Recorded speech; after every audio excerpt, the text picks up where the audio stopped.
Perfect. Perfect.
Look at this. Look at how well prepared we are this week. We've got the webcam actually turned on for once. We've got the film hot and ready, and we should actually have a fairly fun game to talk about. Goodness gracious. For those who have never been here before, or for those who are watching the VOD, we do a weekly breakdown on Tuesday nights of what's going on the Bears offense.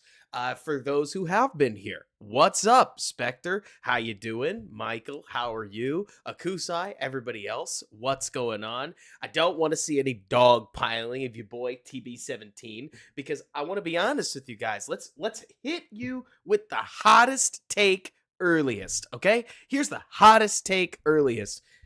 This is a fine game. It's a good game.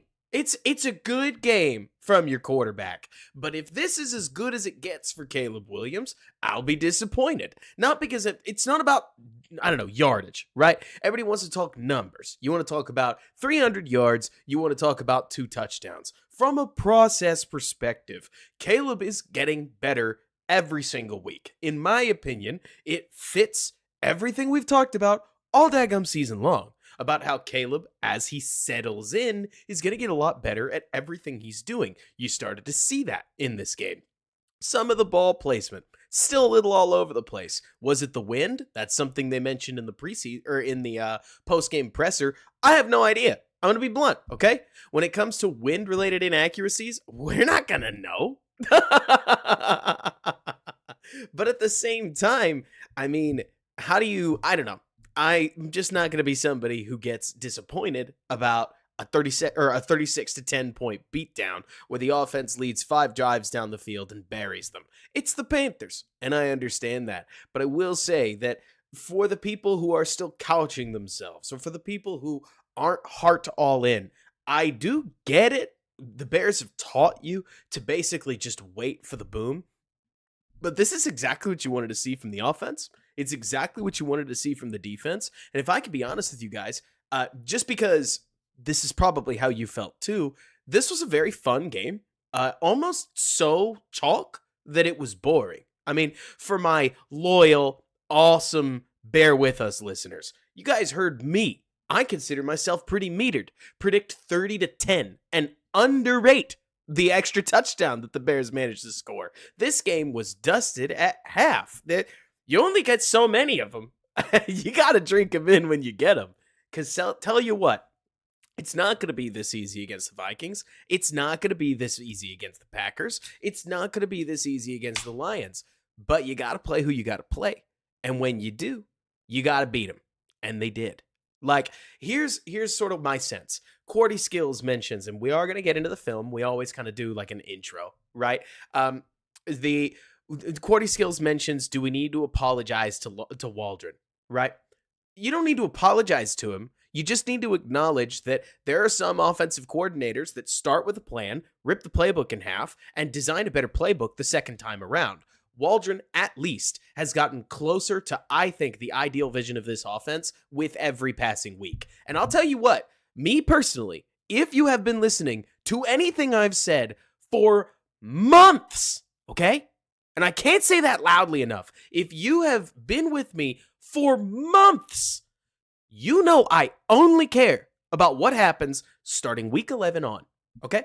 I care as much as anybody else does, I guess, about what happens next week against the Jags, right? But the finished product is due against the Packers, the Lions, the Vikings, the 49ers, the Lions, the Vikings, the Packers, or the Seahawks and the Packers, if I got that order right. That's when the group project is due. Up until then, all these games have been reviews for that. Some reviews very hefty, like the Texans game. Some reviews where the Bears didn't come prepared for it, like the Colts game. And other reviews very amenable, just like this last weekend. And that works. Like, my take on all of this is that everybody's just got to, fasten your seatbelt and buckle up, because we got a while. And even if we do, I'm serious.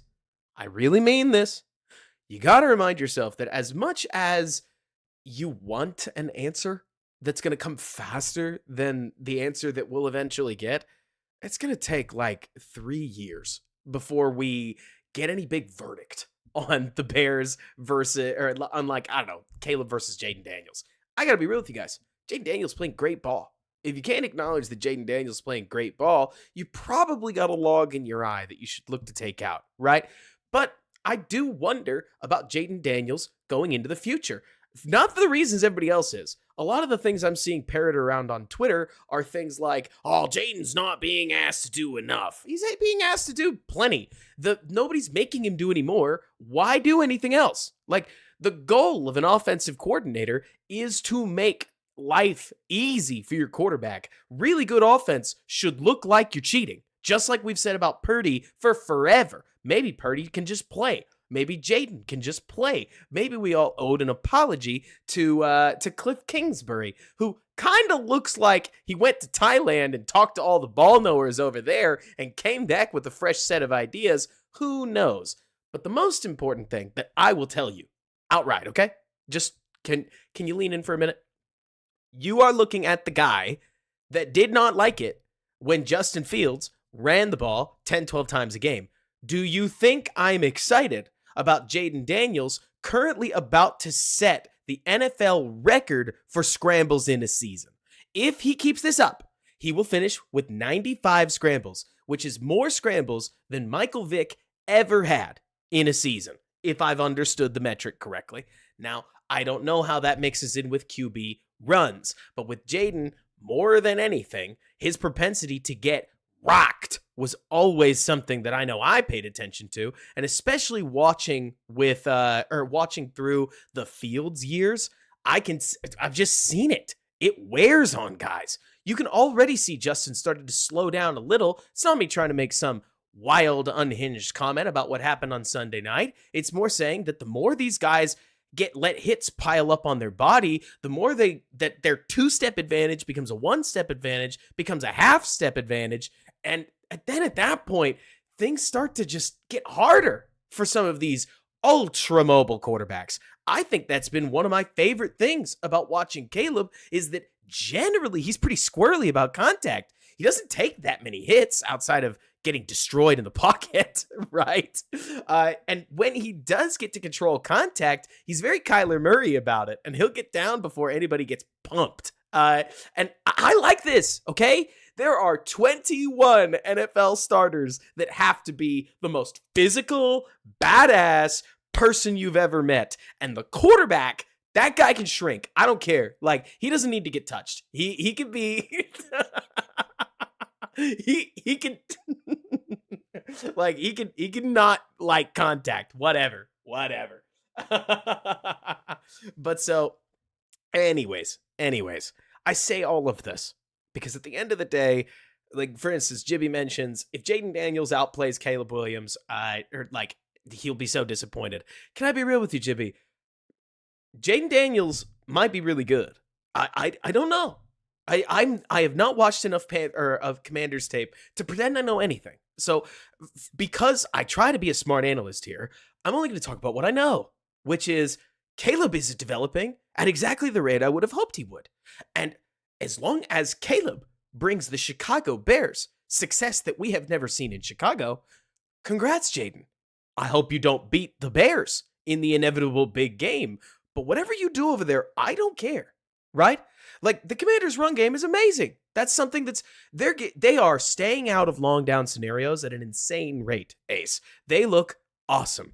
But at the end of the day, let's say that Caleb ends up a top 5 quarterback and Jaden ends up a top 4 quarterback and he's like one above him or something. Maybe Jaden becomes the best quarterback in football. I do doubt it, for what it's worth, just because we're living in Mahomes' world. But let's say Jaden becomes the number 1 quarterback and Caleb the number 2. At that point, it's a team game. And if you told me that the Bears' weaponry, specifically I'm talking about the future Rome Odunze, lifting whatever the Commanders can offer up, then good. I don't know. Like, I cannot help but feel, call me a nerd, like the Caleb Jaden thing is a very planted comparison. Like, that's something I'll name names. That's something that ESPN wants you to be thinking about. That's something that Fox Sports thinks is going to move units. That's something that PFF thinks is going to draw engagement. But it doesn't matter. It doesn't matter at all. Like, for instance, Jibby mentions Caleb has faced easy teams. Yeah, you think the Bengals are good? Why are we so excited about beating the Browns? Like, whatever. Whatever. This comparison thing about like, oh, well, this guy beat that guy. Jaden Daniels has beaten the Giants, the Bengals, the Browns, and another team. I can't remember who they played first week. But it's like, whatever. Like, they're not good either. I just don't care. Like, you mentioned the Browns defense is legit, Jimmy. It was, but this year, they're allowing all kinds of teams to run up and down the field. And Jaden and his offense did it better than a lot of the teams they've played. It's not me taking away from anything, but in the world of who did he beat, we are just running away from something, in my opinion, right?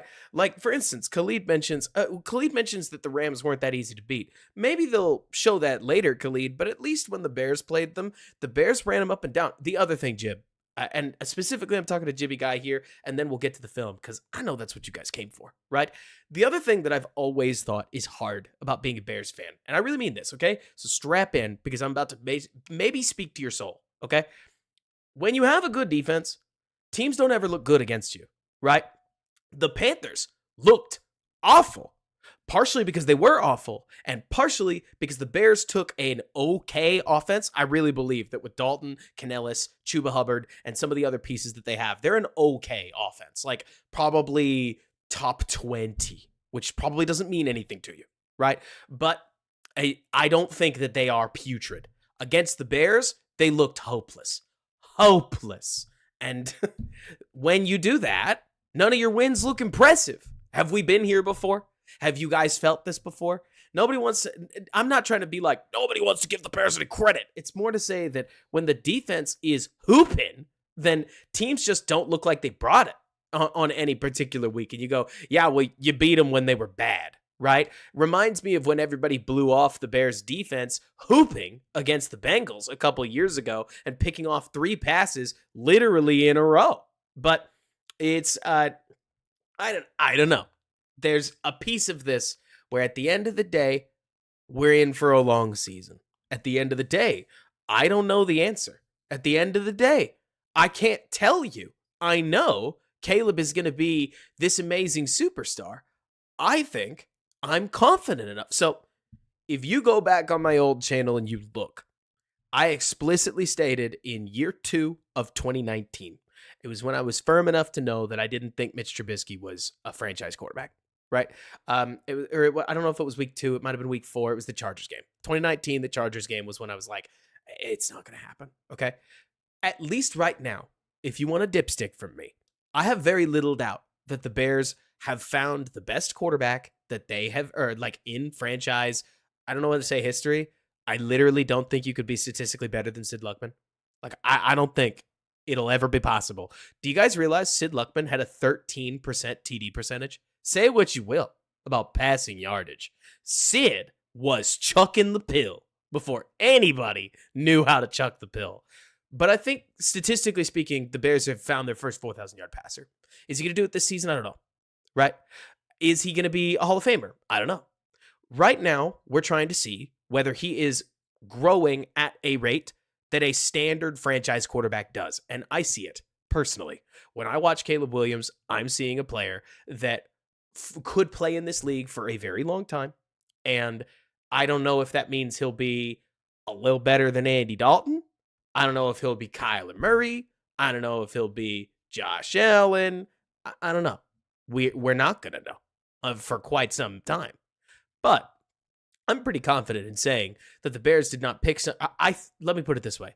I'm confident in saying that the Bears picked a guy that I think by the end of the season, we will agree that they made the right decision based on the quarterback they had and the quarterback that they have now.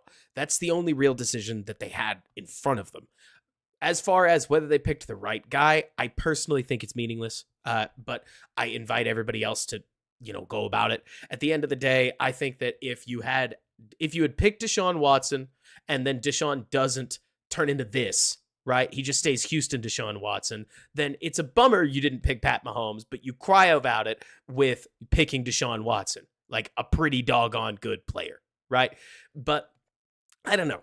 Draft history, at least recently, has been fairly nasty where the team picks Baker Mayfield, Sam Darnold. They don't blossom until they're not on the org anymore. But anyways, like you're saying, Ace, exactly. Like Lamar, Josh Allen, sort of. I think Caleb, I really believe when I watch Caleb Williams, he's much more like a young Rodgers, whatever that means to you. Okay.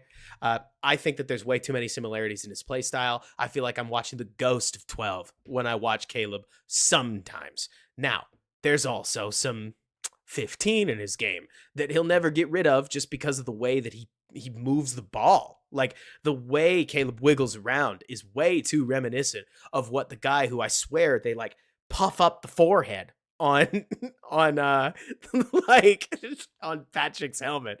But those are the two guys that I see him emulate. It's just a matter of whether he'll get there. Anyways, I think this is a fun game. It's I mean, it is, right? It's a celebration of everything you like about the Bears. It is. It starts kind of ugly. That's one other thing that I did want to talk about. You want to talk about like the daily reminder, if you will, that Caleb Williams is a rookie, regardless. I think he's struggling in first quarters. On early drives, Caleb Williams is getting befuddled by the occasional coverage look. You can tell there's one play that I'm going to point out, and I'm going to go bam, bam, bam, bam, bam, bam, bam, right? The play I'm going to point out personally is going to be a cover 6 look. For those who don't know what that is, it's a split field coverage. You've got cover 2 on one side and cover 4 on another. Something I have seen a billion college quarterbacks do. I saw Fields do this. I saw Mitch do this. I saw basically any quarterback I've ever evaluated has done this trick, I guess, where you see a coverage that you think is a mirrored coverage. So instead of staring down your read, you read the safety on the other side, right? And you watch the left side safety, assuming that that's what the right side safety is doing. And then in timing of your play, you snap back and you throw the ball. And on this play, yeah, okay. Chicago Fanatic says time to pull it up. Fair enough. Let me see. The problem is I'm going to have to see if I can fish it out. But let's see if I can. This is, why did it put up Carolina's O? We'll get there later if we can. But so let's see.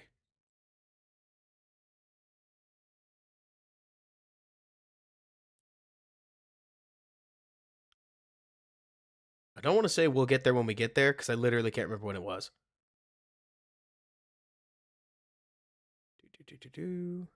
I just remember loosely where they were on the field.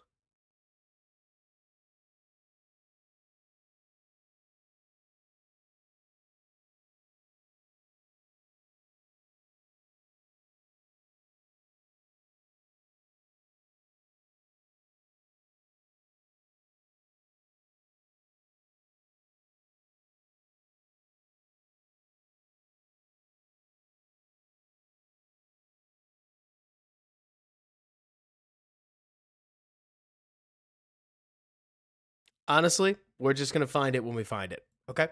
Point is, there will be a play where Caleb looks at the left side safety and thinks he sees cover 2. Then he looks back at the right side safety, and the right side safety has driven on the route below him because that side's in cover 4. Caleb nearly throws a pick. Later in the game, he sees the cover 6 look coming. E3SCU, thank you so much for subscribing. I appreciate it. So later in the game, Caleb sees the cover 4 look pre-snap and recognizes it because it has already happened in this game. So yeah, it's the one to Keenan, Matt Walton. Caleb then applies it later in the game to create a gain for the Bears and stay out of trouble. Reading the front side, working back to the back side, and understanding the picture will be different. To me, that is the key here, right? It's that Caleb is gonna need to make every mistake in the book once. That's my opinion, okay? You may not agree. I think a rookie is allowed to make every single mistake in the book one time. It's just a matter of, do you make it again? And I've seen Caleb apply these fixes mid-game, for crying out loud. Look at the Colts game. I know nobody cares because wins and losses drive so much of this. Look at the Rams game. Look at the Colts game. Look at the Texans game. Where does the ball start moving? Second half. It's as if Caleb Williams takes a look at what's on the field and can't quite put it to the whiteboard, like marry it up with what he's studied all week. Then he gets to the second half and he says, okay, I know what they're doing. This is their cover 3 look. This is their 3 lurk look. This is their cloud look. That's a man look. They like to roll into 4 from here. They like to push into 6 from here. This is probably poach. Let me check. I see him running. All right, that's going to make DJ wide open. Because, okay, let me see if I can fish out the DJ touchdown. It's probably my favorite because everybody can tell that that Caleb progresses. All right, everybody on earth. You want to be a little Twitter analyst?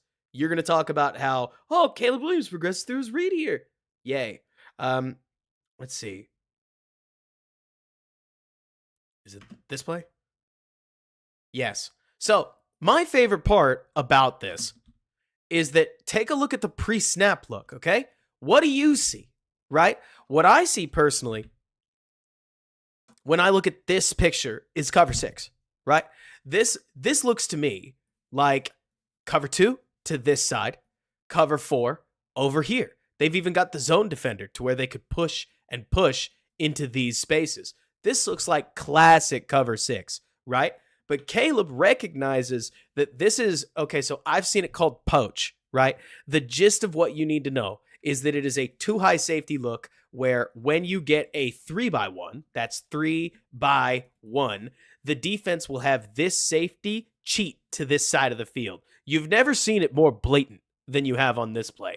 Also, there's going to be a goofy moment between this corner and this corner that you definitely ought to watch because the Bears pretty much got everything that they could have asked for on plays like this. And I think, oh, neato. Okay, so side note. Do you see what the Bears are doing? I think this is fun. Okay. What does anybody see? Okay. I want to give you guys 10 seconds. Let's catch the ball knowers in the chat. Okay. Let's see if anybody comes to the same conclusion that I did. You should have already been thinking about it as soon as you saw this play call, right? Or like this formation. But this is a bluff. Like I see Z-Hat already mentioned it. And I definitely want to. Did somebody, has this already been caught? I'm going to warn you guys. I haven't seen any breakdowns. I haven't seen any material. I don't know anything. I don't know if JT made a video. I didn't get a chance to watch the Tim Jenkins video. I've been working a lot, okay? But the moment that they put Cole Kmet right here, they're bluffing the same spear screen that they've run a lot. Right. And I didn't realize that they ran this double go out of that screen. So it's a fake screen and it catches these two just colliding with each other. Right.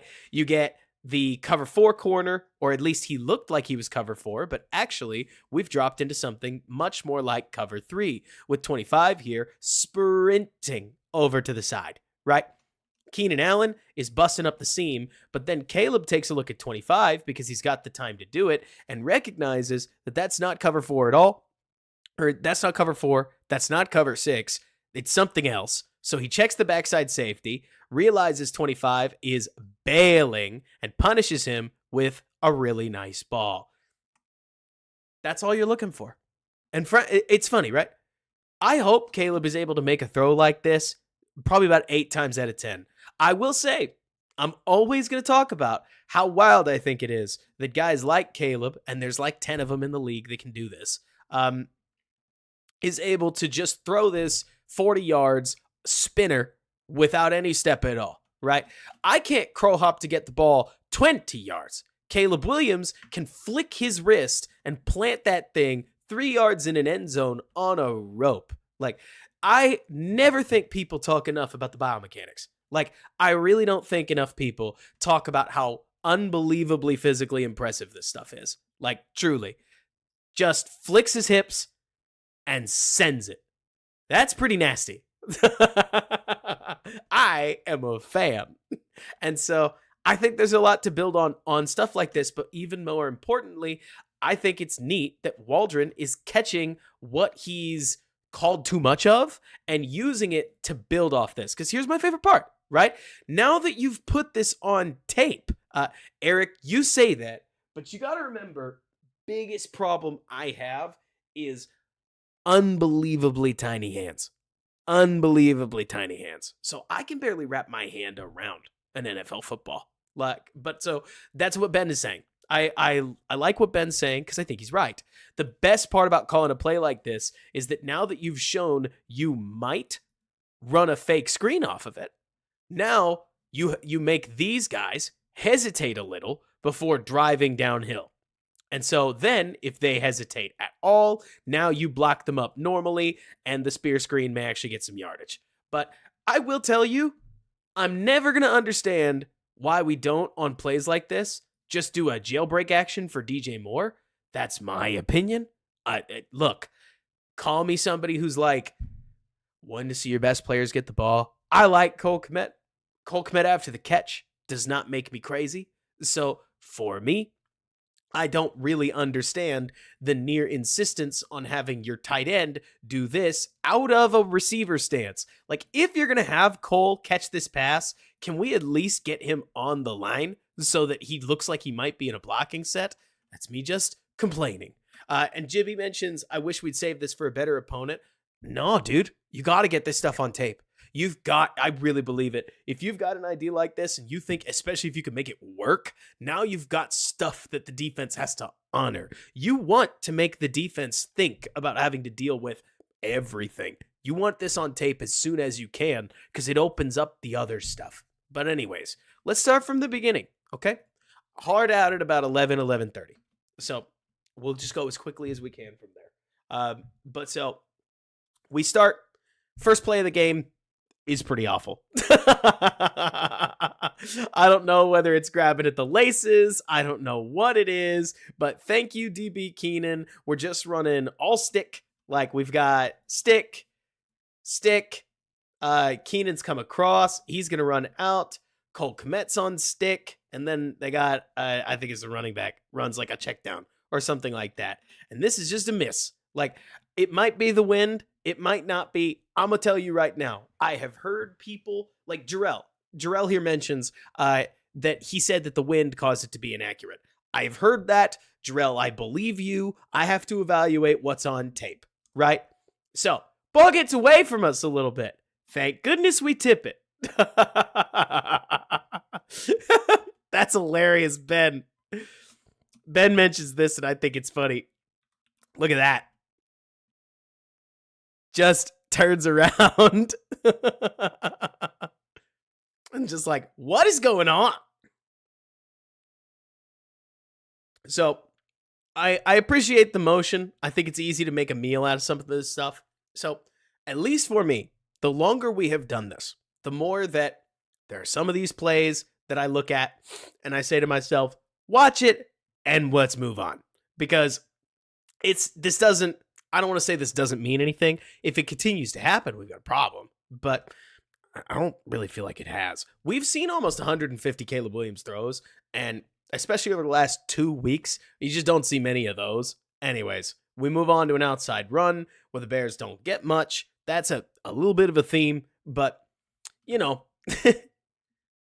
rats.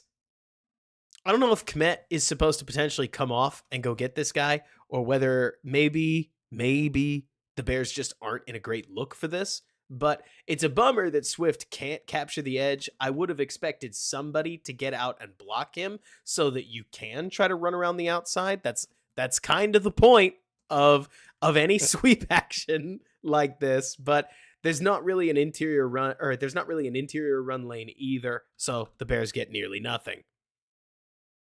Yeah, no kidding, Southside, right? Look at what a little time gets you. This is exactly why you needed to, rip Velus, right? I will tell you, Case, and anybody else, Velus being inactive kind of bugs me. I think Velus as a running back actually had some juice to it. Velus inactive makes me feel like we're just hoping and praying. Not that I care that much. I don't. We're not even giving Herbert carries. But there's sort of an element of, what are we doing at that point? Right, Ben? Then on 3rd and 7, kudos to Ejiro Avero. I really like this look. I'll tell you pre-snap, what do you think that the Panthers are running? I have not seen I've watched this play one time and I didn't bother to pick out the coverage, right? What I see is what looks to be a man lock over here. Then we get motion into a follow. So this could be man into the bunch, but they easily could be banjoing or in some capacity, which plays out effectively like a match zone, right? Why am I talking about this? Because watching this play, there are going to be occasional plays and formations where you get a DB here, and a safety up there, and the other safety's like in the box, and you go, okay, so that's cover one. Or maybe they move back here or here, and you go, oh yeah, that's cover three. Not all these NFL looks are easy to pick out. This could be cover two on this side. This could just be man two. One of these guys could be moving. I always think it's interesting to take a look at the pre-snap visual and recognize this stuff is not always easy. So, what does Caleb see? Well, Caleb thinks he's got man. What does Caleb want?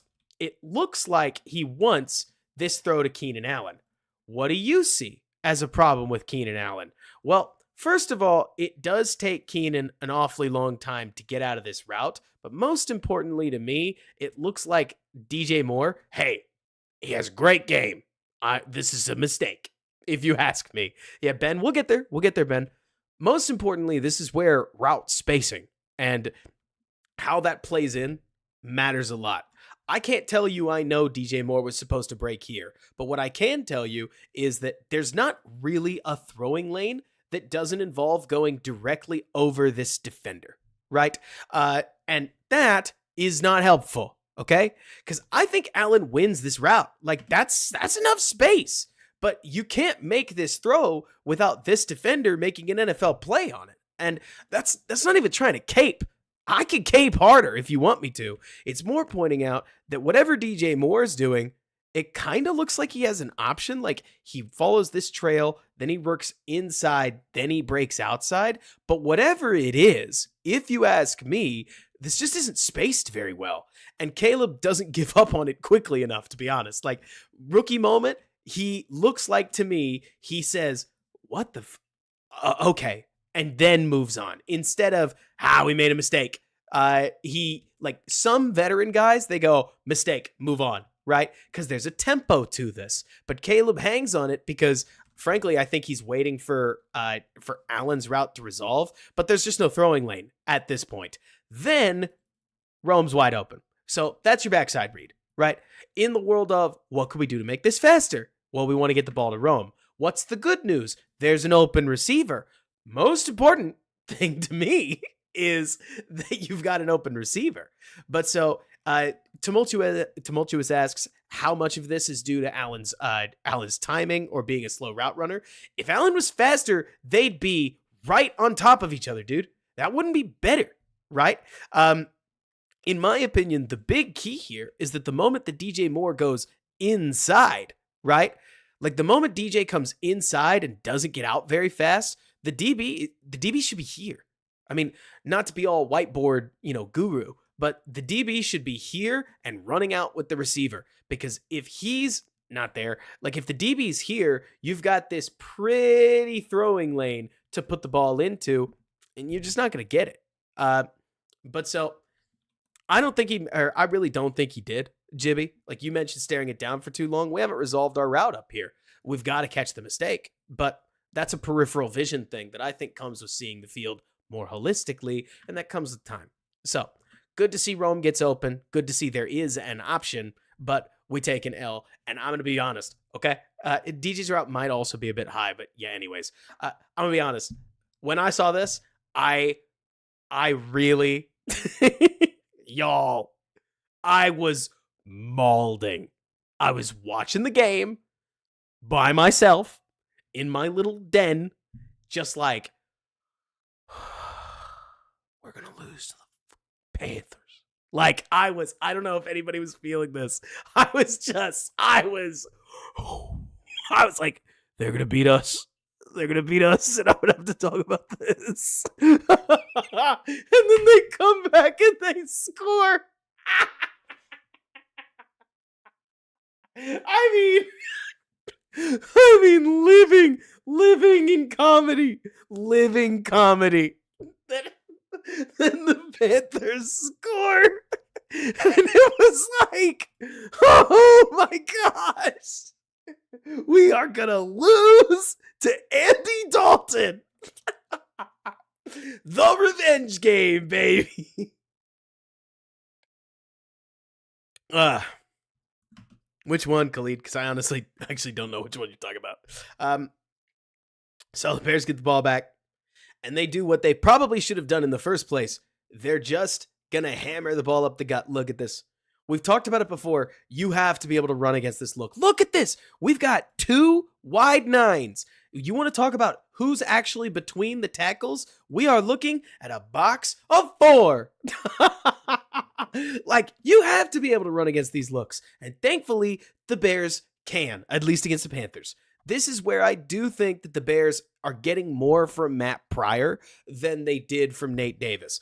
I think Davis and Pryor are kind of whatever you want to make of them, okay? Pryor's been getting the easier competition, but as far as Pryor just getting up, getting on the outside shoulder of a guy and being a giant, he's going to be able to handle that. And so he does. Those kinds of plays, just standard 7-yard gains up the gut, are massive, if you ask me. Ben mentions, Darnell. So it's funny, Ben, because I would tell you that Darnell's man technically gives up the tackle, right?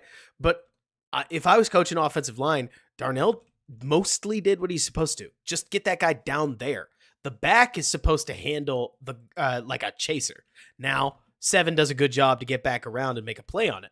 And I don't have the wider angle, so I don't know. You tell me what you think. But I would tell you that the moment the defender commits that far down, I'm sitting there like, okay, that's all we're looking for. 2nd down and 2. Looks like you've got an RPO over here. Caleb reads pre-snap that it's a 3-on-3. He's just going to give it. So what do we have in the box? Look at this, y'all. Look at this. Like, we're staring at let's count the wide 9s. No. Let's go between the tackles again. What's between the tackles? This is a 3-man box. I'm only cackling because this is seriously what people have been giving the Bears. It's like, you have to be able to run into this. You have to. And it's kind of a shame that they only get a 1st down. Also, I will say there's a piece of me that grew up watching football in like 2006. I don't know about you guys as far as how you feel about it. Can I just say, welcome back, the draw. I love a good draw. I have loved a good draw for the last 2 years. Every time, Ben, you mentioned it's a slow handoff operation. It functions like an RPO with a draw on it. And I love draw plays, especially as we've gotten further into it being a passing league. A sick draw is awesome. and I'm a fan. So I'll take almost any draw these days. Hey, Ben, it got a 1st down. Yeah, Michael, if you don't like that, you don't like Bears football. So Caleb with a little audible at the line, into a check, into a ball to roam, into a 1st down. We love this. I really do.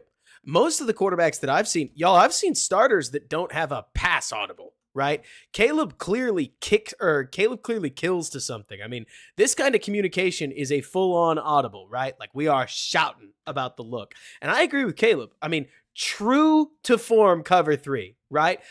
Triangle defense cover 3, all the way off the ball. This is the perfect moment to get something into the flat because you're going to be able to just punish people. So I actually wonder on this play, by the way, whether DJ Moore gets his route wrong. And I don't know. I'm just speculating because the spacing feels really weird to me. Why turn around? Am I allowed to ask that question? Because if DJ just runs a clear out, right? Watch 2. Look at 2. If you don't cross his face, you just run that way. Who's even there? Right? It just makes me wonder, okay? Because Caleb is calling out the route. Can I draw a little person's face? I can. Caleb is calling out at the line of scrimmage a play. It's not uncommon for guys to mishear their assignment or something in this kind of situation. But so on that, I do wonder whether it's a design thing or just an outright mistake. Because if we don't turn this corner's shoulders, Rome's going to catch this ball, and the closest guy is 56. So he's going to stumble with it, and then he's going to get up the sidelines, and 25 will run him out of bounds if 13 or 8 doesn't beat him there. But that's sweet. I like the audible. I like the play. Easy defense. But DJ gets hit, and the moment he does, the guy DJ's dealing with is the one who makes the tackle. So you tell me.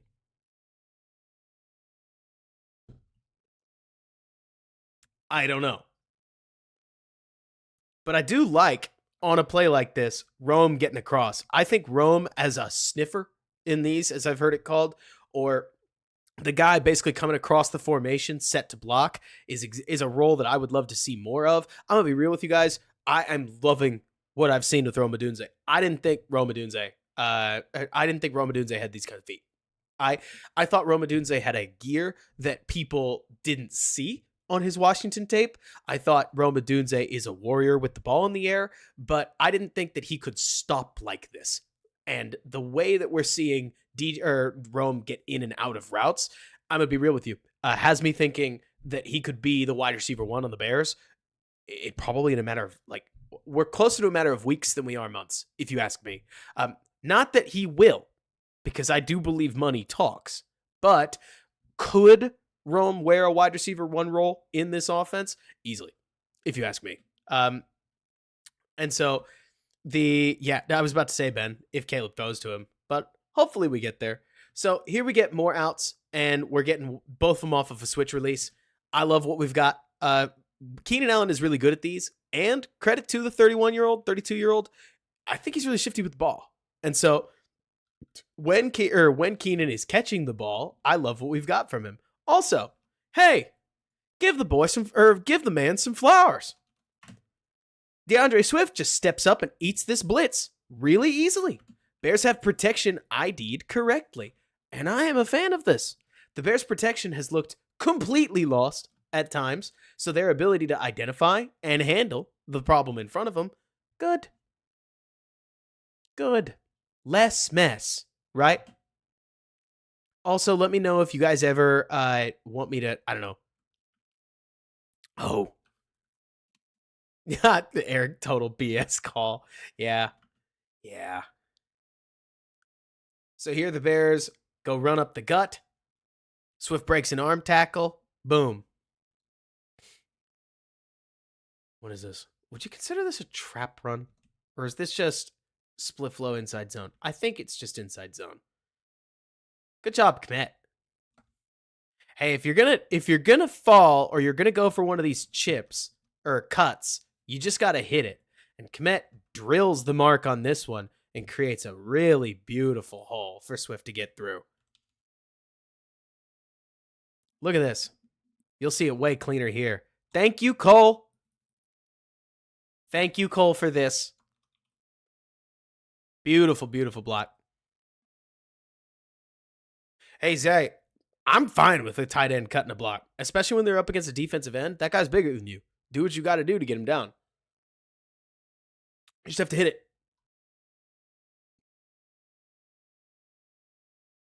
First and 10, and the Bears are chugging. I love this footwork, I'll be honest with you. So, this is me just talking, right? Caleb's footwork on this reads play action. Something about this footwork and the way he's almost jogging through it reads to me like a play action fake. So I appreciate that Caleb seems like he's trying to work on how he's selling the ball. But I don't know. Maybe I've not watched enough one thing or another. Here we've got more inside zone, and the Bears are just starting to go to battle. Good on you, Darnell. What's up, Yatsa? It looks like it's right that wins his matchup the most. I'm not an offensive line coach. If I'm closer to anything, I'm probably... Chances are, if I was going to do any position coaching, you guys tell me what you think, I would probably be a DB coach. Like, as far as what position I feel like I get right more than others. It feels like it's DBs. But you guys tell me where you feel like my analysis, I guess, is at its best. But it sure looks like Wright's the one who really makes some space. 2nd and 6, and the Bears are just chugging. Oh, easy. This play. So glad DJ kept his feet. So everybody's talked about this. I don't think it's a bust, right? The Bears just call exactly the play they should. I mean, I really mean that. So I've seen this called Seattle in a lot of cases. It is 2 posts and a Y cross, right? And so all you're trying to do is get this guy lost in a downfield pick. And that's exactly what happened. They talked about how they thought that J.C. Horn saw this as zone. No, this is off-man coverage, or at least it's a zone match coverage. And sometimes I hate these things, I'll be honest. This looks to me like when he's starting to point him out, he realizes he's just about to get hosed. And then he gets caught up in the traffic of it, and he's just burned.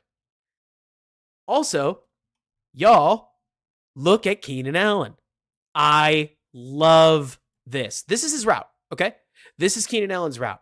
What does he do, though? Do you see this? He looks right at J.C. Horn and goes and gets in his way. You want to talk about a receiver understanding the responsibility? Keenan Allen runs straight at J.C. Horn. Look at this. It's so plain when you know it's coming. Like, Keenan's not running to get open at all. He's running to pick the man, and he does it perfectly.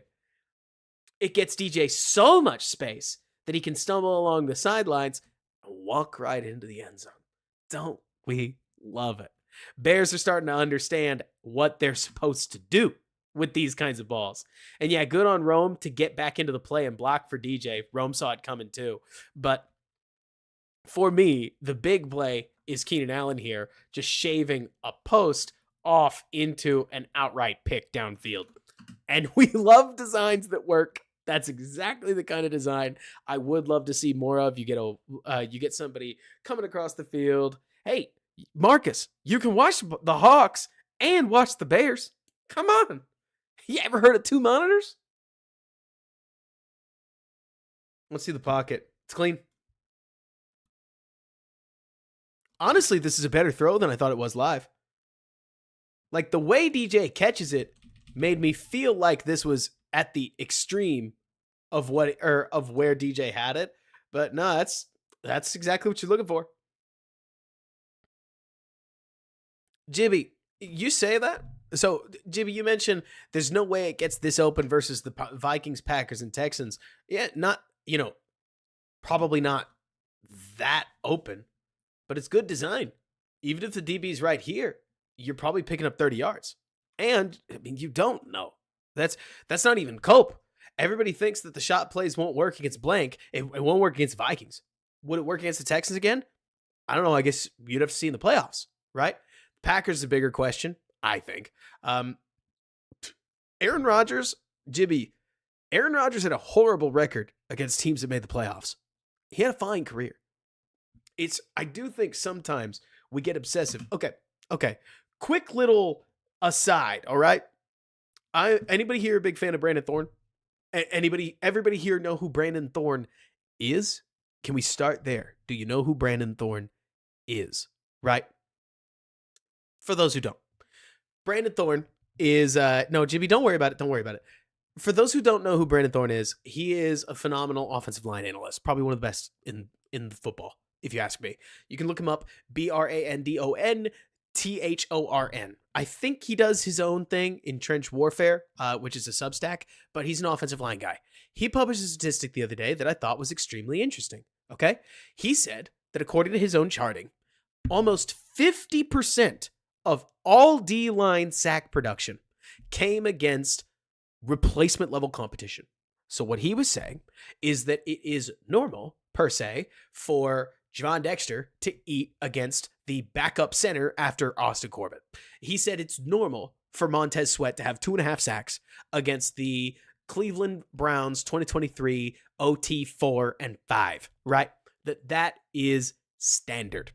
And I say this because it does make me think that we have a very weird relationship with the way quarterbacks, frankly, all players in football are supposed to perform. We say, well, if you can't do it against the best, does it matter? And almost nobody does. Very few people have great games against Sauce Gardner. Very few players are super productive against the Vikings defense right now. You go up against the best, and it turns out life is hard. And when life is hard, you don't tend to win. But then I agree that there shouldn't be a Dallas Cowboy Dak Prescott level drop off between when you play the Giants and when you play anybody good. That's a great way to lose in the first round of the playoffs, as the Cowboys have made a habit of. But you have to expect a drop off. You're not going to go best on best and just get kingpin mode. My expectation, if you ask me, is that you need to beat the guys you're worse than, and you need to grind it out against the guys that are either better than you or as good as you. Like, for instance, Jimmy, in my opinion, I think sack totals are for stacking against the Panthers. But against the Packers, I need Javon Dexter and Andrew Billings to show up in the backfield on that key third down that we have not seen yet, because the game has obviously not happened yet. You show up on that play, you get in Jordan Love's eye line, he throws a poor ball that gets batted down, and it ends up winning the game, and whatever. Like, because that's the thing, Jib. You mentioned, isn't that what differentiates the elite between the good? Allen and Mahomes still look like dudes in the playoffs. Well, that's the thing, right? But even going to Mahomes, go look at Mahomes' stat lines. Mahomes scored 14 points against the phenomenal Baltimore Ravens in the first two drives of the game, and I believe he scored 10 the rest of the way. First two drives, 14 points. Rest of the way, I think it was one score. It might have been not that. We talk about guys looking phenomenal. Mahomes looks great against the Bills, but I think the Bills defense has been consistently overrated. And so then you look at Mahomes against the Ravens, and he got eaten up. And you look at Stroud against that Ravens team, and he got eaten up. I'm not trying to tell you the Panthers are good. I'm trying to tell you that when you play the Texans, you try to win the game, and you don't worry about, I think, the Bucs score. When you play the Vikings, you try to win the football game, and you don't worry about the box score. When you play the Panthers, you better light up the box score. That's the expectation. That's where you're supposed to get your production. That's my 2 cents. It's a theory, if you will. It's a theory I'm trying out, to be blunt with you guys, right? It makes sense to me. It was an interesting tidbit about defensive line, and I wonder how it translates across the rest of the league, because just based on the way I see football, that fits what I expect to see. But we'll get there later. Next drive. Already one touchdown in the hole. What is it, 7-7 on this one? Bears look to run up the gut. They leave 7 unblocked. And he plows forward and picks up Swift. Bears can't generate a massive hole. Thank you, Tevin Jenkins, I guess. I would have hoped that Tevin Jenkins would kick this guy out a little bit harder, but there is a hole if Swift can get through it. It's just not much.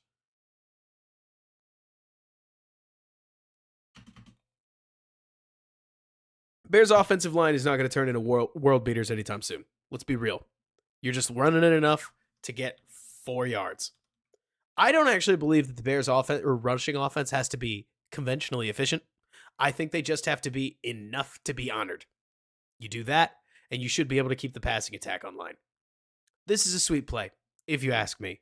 I think that there are a lot of quarterbacks that can make it, and this is very Justin Fields, right? So in the world of straight up comparisons, you're not going to get much. But there's no throwing lane right here. Caleb also understands that this defender can be manipulated, and so Caleb simply manipulates him. You see this? I like it. Caleb also realizes that if he stares at DJ, he's going to throw a pick. So I did not see this until literally right now, okay? But so Caleb sees DJ, and then he's going to pump fake while looking outside. So he's going to freeze this corner, knowing that he's going to move past this linebacker and tuck the ball right between both defenders. Hey, if it works, it works. And it works.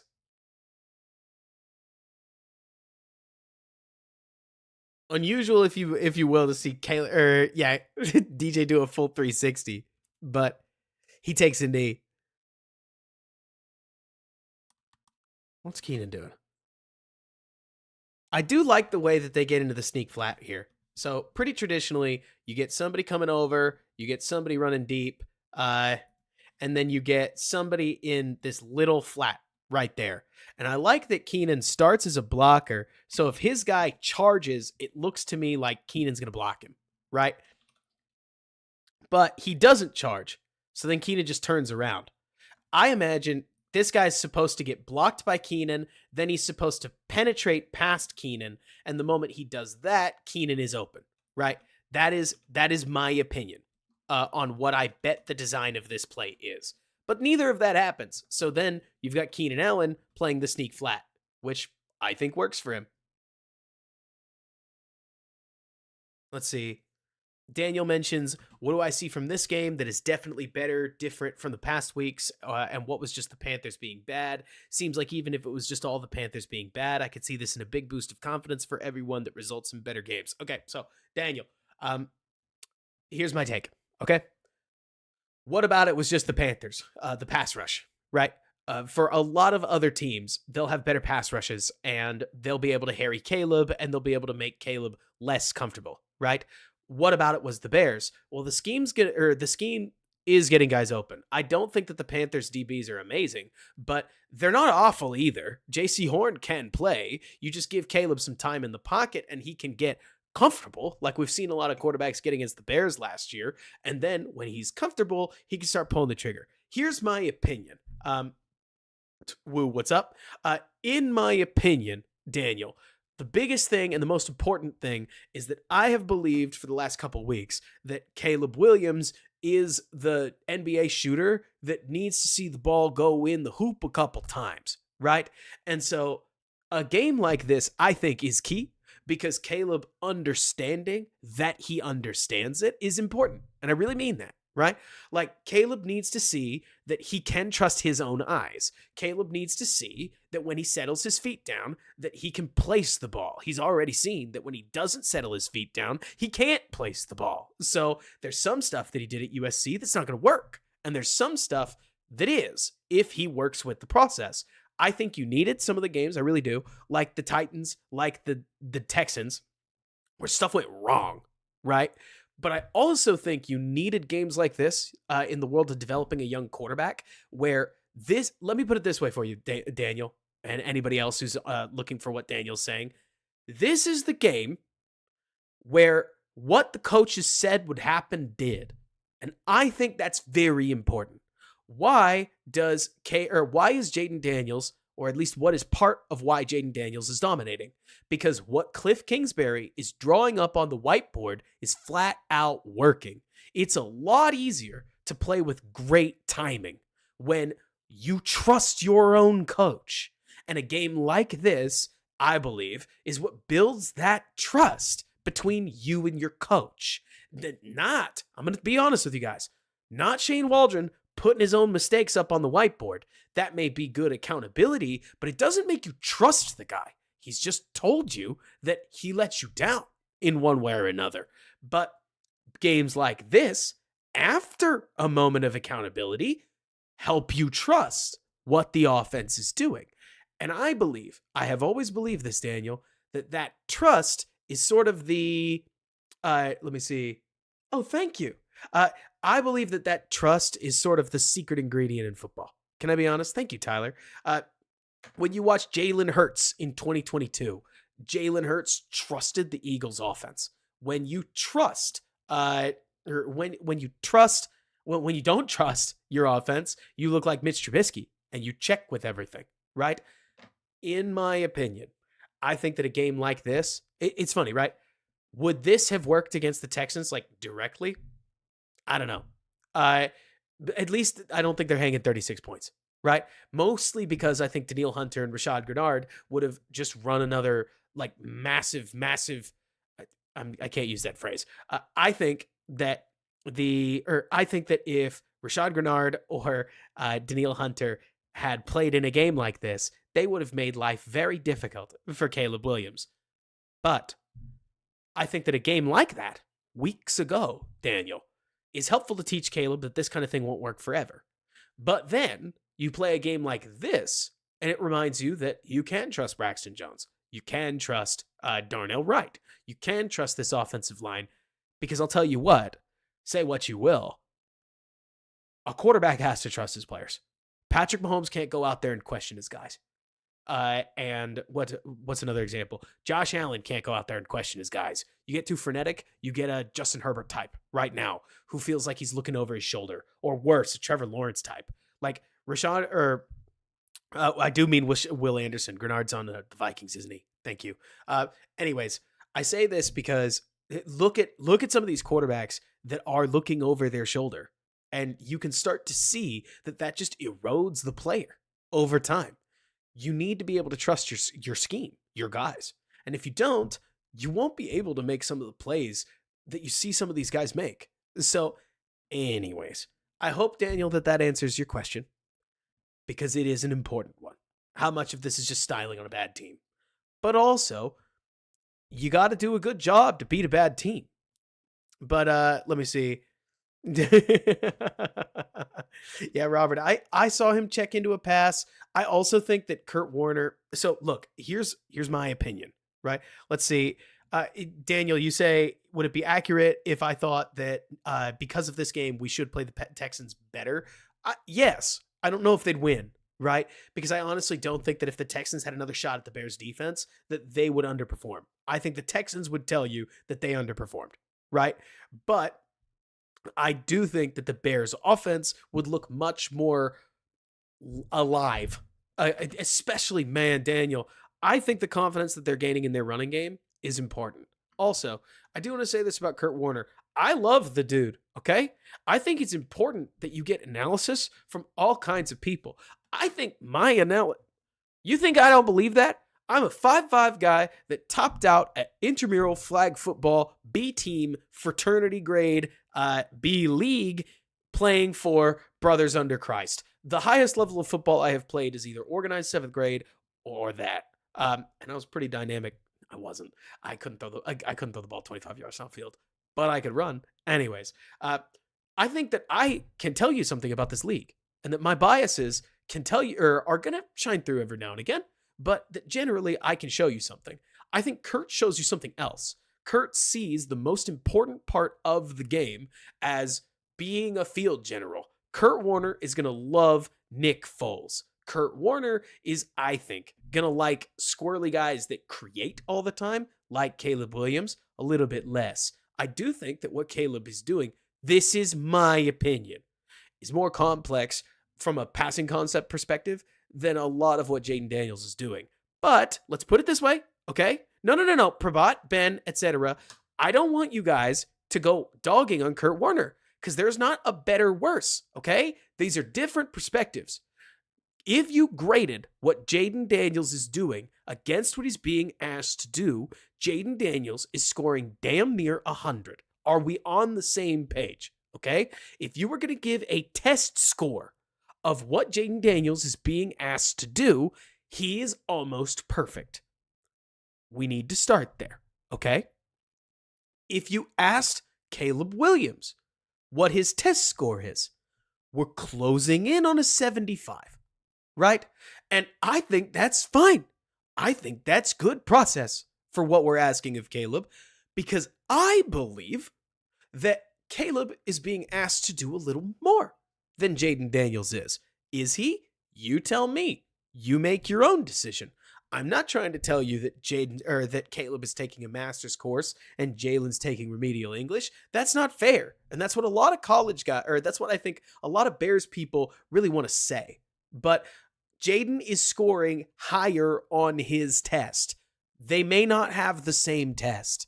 That's what we will have to see later, okay?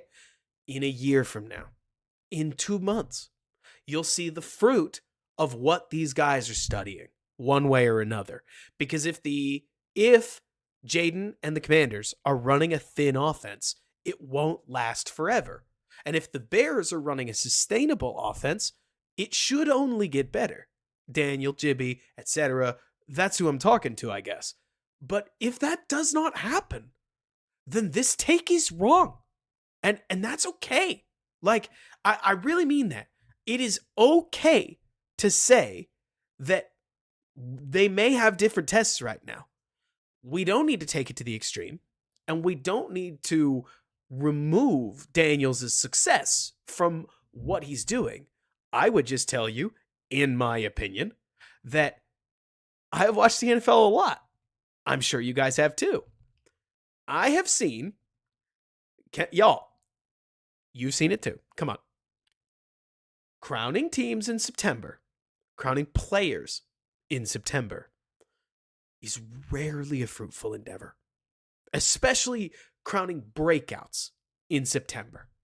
Like, I just feel like we've all been here before, haven't we? With all kinds of teams. Y'all, 3 weeks ago, the Saints looked like the kings of the league. It's a week-to-week league, and stuff changes, and stuff grows. That's Kirktober, baby.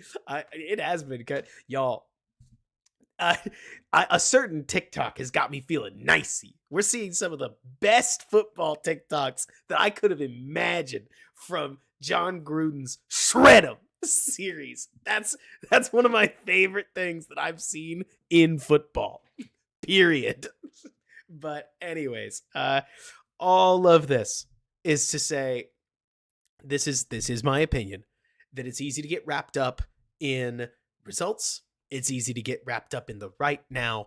This is all effectively a long training camp where the scores count, but a long training camp for December football.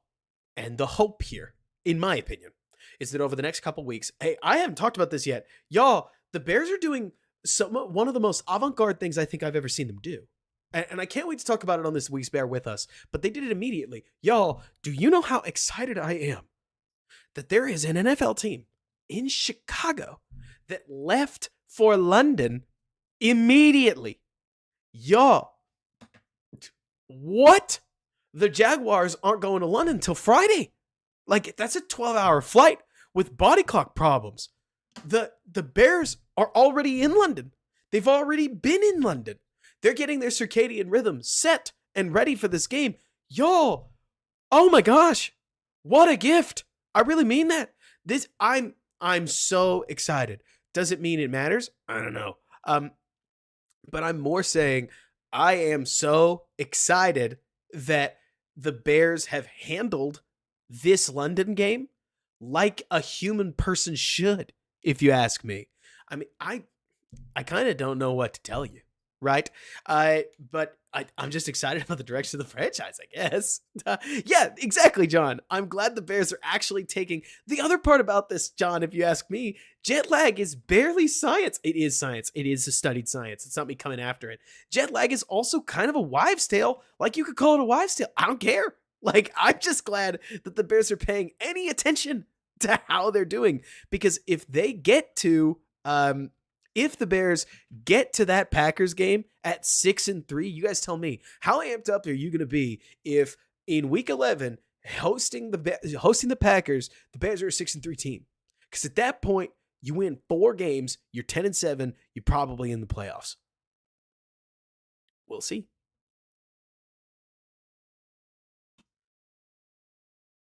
Yeah, Swift LOL, right?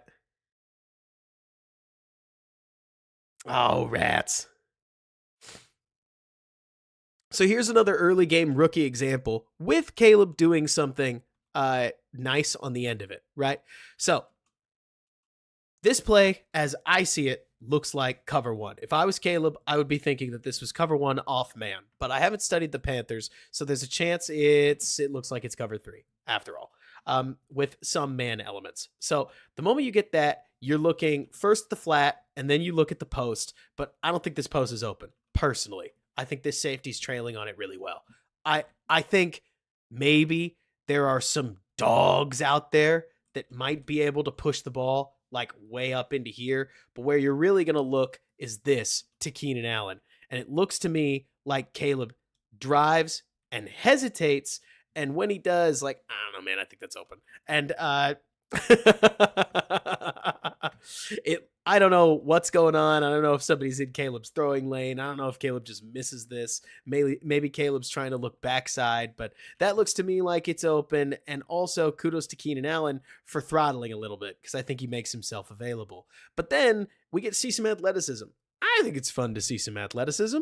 But so it's nice to know that this Caleb pocket presence stuff that we saw in the preseason is coming into play, especially because we see plenty of reps of Caleb taking on defenses and hitting wide open receivers later, but it's a mistake early. That's a pass we want to hit. I agree with you, John. I think that the bigger problem here, like Spectre is saying, is that I think that Caleb hitches here instead of getting to the backside, and by the time he gets there and sees it, he feels pressure. But if we're faster, we get the ball off, and I would rather get the ball off a little faster. But so let's see. Oh, Spectre, you misspoke. I think it's a little bit of a clock thing, but this is veteran experience. I really believe that. Like, I'll chalk up all those to veteran experience. This stuff should come with time. If it doesn't come with time, we got a problem. But y'all, we're talking about week 5. We've done this before, right? I think this is so funny. One last aside, okay?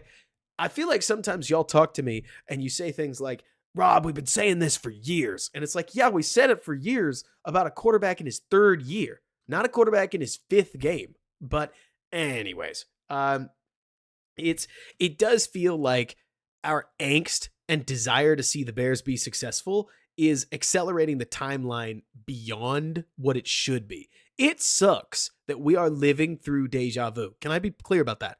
Y'all, it's not that fun that we are here for the 3rd time in 7 years. That sucks, okay? You could say that. You're allowed. This is a safe place to do it. But it doesn't change what you gotta say, because it was true the first time. It just didn't work out for you. This is sick. This is a good play. Who's that for? Good job, Swift. Good job, blockers. Kmet gets a good block. Everett gets us a good block. We love it when it works. I love it when the wide receivers understand their marks. Like DJ coming out here and cutting this linebacker off. That's exactly the seal you're looking for on a play like that. And it sure helps, don't it? That this player over pursues. So the moment that he over pursues a little bit, he is dead to rights and Braxton just flattens him. That's pretty awesome, okay? You want to talk? What is it? I couldn't even do that in pregame warm-up. Shred him. Look at Braxton just kill the guy. Braxton tees him up and says, you ain't going nowhere. Nowhere, baby. Nowhere.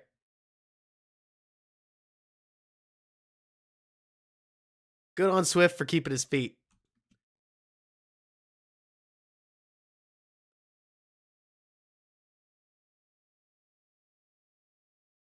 Let's see, Caleb game to game. The Bears winning is a nice topping. No, I hear you, Spectre. Can I be honest, Spectre? I'm a little worried about the Bears game to game because there's another side of the ball that I really hope we get to talk about a little bit.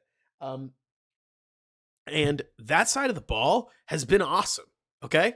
Like, the Bears defense is looking spicy and really positive. And I think they are the coach's resume, okay? Yes, the offense matters a lot. And the progression of the offense might be the only thing we care about. And I understand that.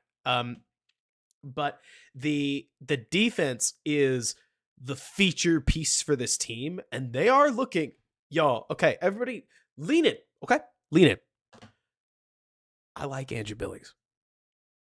I've told you a lot of times on a lot of shows that I think Javon Dexter can play. I didn't think it would be like this. I've defended Tremaine Edmonds. I didn't think it would be like this. Okay? Okay? I'm a pretty positive guy. The Bears are getting the best version of Javon Dexter they could have asked for. The Bears are getting the Andrew Billings that I made a meme into. The Bears are getting the Tremaine Edmonds that they actually paid for. The Bears are getting the Javon Brisker that I didn't know was in there. Like, kudos to the defense. These guys are balling. And you have to credit the coaching staff when guys another one. My favorite example lately, okay? In the olden days, we used to take a player's development as a sign that a coaching staff was good at their jobs. And if that's the case, Darrell Taylor looks like a maniac. Darrell Taylor looks like a demon. Like, when Darrell Taylor's rushing the passer, the dude is a problem. He's a problem for guys to stop. It's been awesome. It really has. The whole defense, Spectre, you mentioned the defense has been hitting. Another thing, at least that I am seeing, Spectre, is this Bears defense has now made 4 of the 5 teams that they have faced not want to play football with them anymore by the end of the game. Like, in my opinion, this is so key, is the Bears are hitting guys so hard. The Titans did not want another quarter. The Texans were glad the game was over when it did. When it was. The Rams did not want to be there anymore. And the Panthers were waiting for the whistle. Like, it is wild watching the Bears just beat the living tar out of teams. Like, they are. Kyle Shanahan said on a podcast years ago on the Flying Coach podcast, the key to football is to be more physical than the guys across from you. The offense has time to do it. The offense has time, but they're not those guys yet. The Bears defense is just beating the ever-loving snot out of the guys across from them. And it's a wild thing. It's a really wild thing, if you ask me, because it's led to second half performances that are pretty unbelievable. But yeah, anyways, Zai, it's funny you mentioned some roughing the passers. I think the Bears are being relatively clean with what they're doing. I love these. I really do. RPOs off of these kinds of looks they make me so happy. Like, we've got what is basically a 10-yard one-on-one. We've got 1, 2, 3, 4, 5, 6, 7 in the box. We've got 2 over here. Yeah, throw this thing out. Like, go let your guy go get it for you. And he does. Like, this is a very productive pass. When people talk extension of the run game, this is what they're talking about. First down, you pick up like 8 yards. Heck yeah. More, please. Especially against high shell. Right, Bob? It's still one of the best things I ever came up with, if I can be honest. I thought run pass opinion was brilliant, if I do say so myself. So here we go, ball fake. Here we go, play into open space. Here we go, Caleb hit the freeze. Oh, DJ, no. All right, so I love that Caleb makes a play and gets out here. DJ, get to the sidelines. DJ, get to the sidelines. DJ, get to the sidelines. We're right there for a 3rd touchdown. Oh my gosh, why does he stop? What's he looking at? Caleb is staring at him. That's all Caleb wants. What's he looking at? Like, oh my gosh. I mean, I'm glad we get a first down, but oh my gosh, the moment you get there, like, you could just feel it. I really don't know what Caleb is looking for, but that's wide open. If he's there, bummer.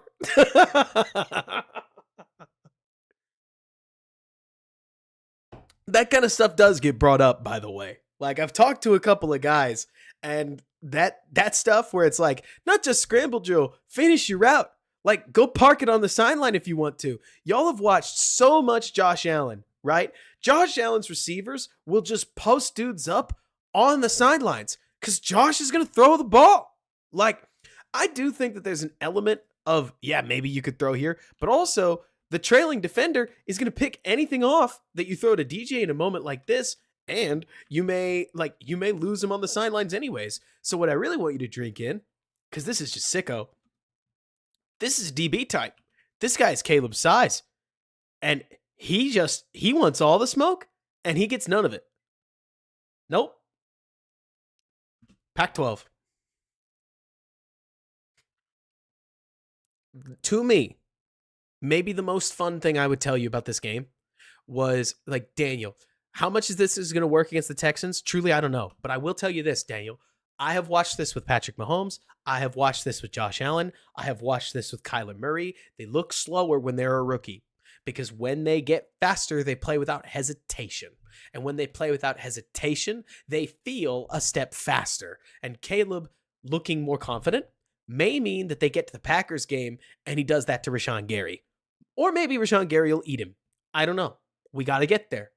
We're all going to find out together. But Caleb showing more of that Pac-12 Caleb is a good thing because I think that plus him as a pocket passer is what makes him dangerous. Not just Caleb the pocket passer and not just Caleb the creator. You need both. It looks like Darnell wants some and does not get it. 7-7 himself an okay game. Like, I don't know who 7 is, but this guy is fighting through contact.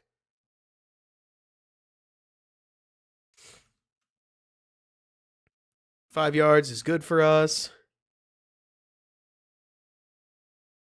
Okay. I didn't see this.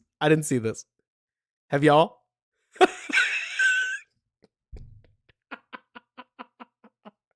I didn't see this. Did y'all? Has anybody this week reviewed this? That is as plain an OPI as I have ever seen. And it's never going to get called. You want to talk about a veteran receiver move. Look at Keenan Allen catch an interception about to happen and just yank him away from it.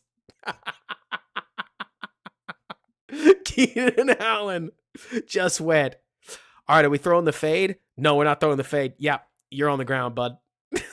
Like, that's not him, or that's not Horn diving for it. That's Keenan just grabbing a fistful of jersey and ripping him down. Honestly, this is what keeps Keenan, I think, in the number one target rotation. I really mean that. Like, you want to talk about veteran savvy? I get it. Like, when I'm watching Keenan Allen, I get it. I also think that Caleb throws the wrong ball here. You guys mentioned that it's a bad throw. I think it's a bad throw because Caleb should throw over the top, and that's what I think Keenan wants. Keenan thinks he beat him to the corner, so he wants the ball in the corner. Caleb is thinking that Keenan is going to run the flat. Caleb thinks he's going to run the flat because JC Horn is sitting with his hips like this, right? So Caleb's thinking, we go flat route, we score, right? So it's a miscommunication. Like, in the classical sense, frankly, I think Keenan beat both. Like, he had there, and I don't know that it's a bad, look, it's a bad throw because it's a miss. Like, the moment you miss the receiver on a miscommunication, then Caleb Williams, the quarterback, is the one who gets the blame, okay? When we're grading by a fair standard, that's the only grade. But I have a hard time assessing whether or not it's an accurate ball because Caleb wants it to be caught 2 feet at the sidelines, leaning out of bounds, which has been done before. We've even seen Caleb seen Caleb throw that before in week 1. Okay. I also think it does not help anything for any screenshotters that, I mean, good on you, Cole. It does not help. Okay, this is not good either because that's bad linebacker play. Look at this. Pre-snap, Schmitz should never be open. But the moment Swift flashes across the formation, the linebacker just yanks himself out of the coverage fit. Like, where are you going? Where are you going, 56? What are you worried about? 44's got you. He's even signaling it. That is, I would call that bad coverage. If the universe are flipped, I would say, what's he doing? So I don't blame Caleb for taking the receiver shot on a play like this because it should be open. But, and somebody mentioned, or Inspector, you mentioned he can't see Cole, but he never checked. Well, Keenan beats his guy. Like, of course he didn't check. We won. Big win. The moment we win, check mark, throw the ball. And so it's always funky, I think, when you miss a touchdown in this. Because, Robert, I'm glad you mentioned this, Robert. I clearly didn't work on this. I was more talking about screenshot grabbing. Like, everybody's mentioning, would Cole have been the right read? No, I think throwing a touchdown to the corner of the end zone where Caleb or where Keenan runs the fade like he's anticipating, and the ball lofts over and lands, lands right there, and everybody freaks out and they go, "Wow!" Very Darnell Mooney to Justin Fields to Darnell Mooney from years ago, right? The right read is Keenan Allen. You just need to make a different throw, or Keenan needs to run a different route. But I'm going to always default to blaming the quarterback because that's the only fair way to handle this. I wanted to more acknowledge Robert Lee that Cole Kmet looks wide open. And I believe that when you go back to pre-snap, you're just never expecting a middle linebacker to just sprint out of the frame like he does. He does, but I wouldn't expect it. I would consider it a poor play, like you're saying, Vegeta. And so you can't anticipate, Robert Lee, this is what I'm really getting at. You can't anticipate a busted coverage. You can maybe see it if you're getting there, but you can't anticipate a busted coverage. And Eric, you mentioned if he's reading flat, that's a bad decision. You think he's not going to win to the flat? Like, I think the moment he gets here, Keenan's got the flat. It's tight. But if you put that ball out there, you're talking about 6'3" on probably 6'0" at best. That's flat's open. He's got him the moment you get to the flat. Like right here, I love this throw to the flat. If you're talking Keenan turns on the line and basically plays post up, the flat should be there. That's my opinion. But definitely the moment, or like the way it works out, it's not there. That's my opinion. You can always make your own decision. Yeah, exactly. Right, John? Option football demands anticipation. You get anticipation, it's going to create problems. But that's exactly why. Love it, Michael. So glad you're jumping in. Thank you. But so the Keenan Allen OPI is hilarious. I think that's so funny. And you want to talk about trusting Keenan Allen? It's plays like that, I think, that keep him in all kinds of rotations. Did who tap whose head?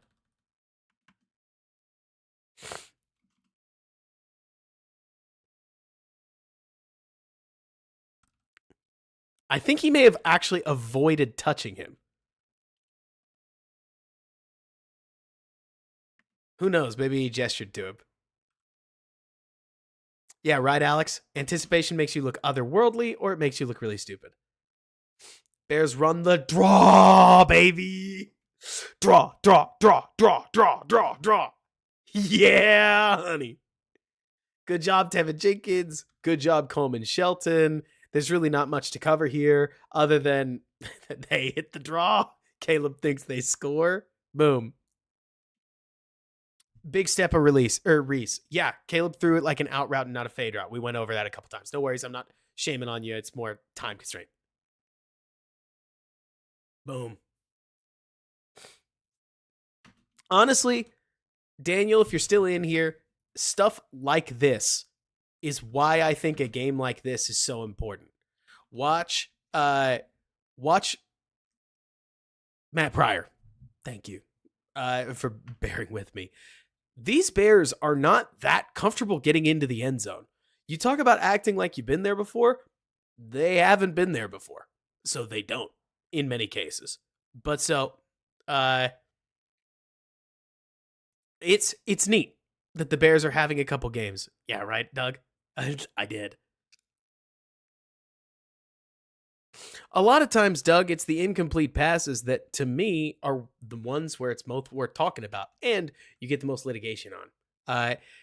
It's a live stream.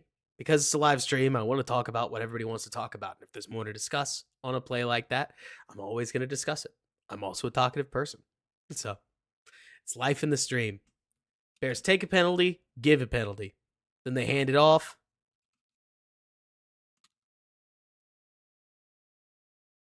Ooh, 25 does a good job getting downhill. This looks like, if it is duo, it's almost being blocked like it's duo. But in duo situations, you don't double if there's somebody in your face. And so, Bears don't. Ford does what he can to get what he can. Puts the ball here. Skimming through this because we know what's coming. I'll tell you what, Roshan Johnson on these goal line totes is working. Also, the Bears have found who to run the ball behind. These guys are it. Like, I hear you, Doug. Far and away, that's where either a producer or I don't know, frankly, reading the chat less might go further, especially to the people who are like, there he goes again. But it is so funny to me. Nah, this is just good football. As a fan, I would love it if Caleb Williams got to throw 5 touchdowns. Can I be so real? That's how I feel sometimes. But the Bears getting to a spot like this and learning to run the ball situationally, that's really good for them. Good job, everybody.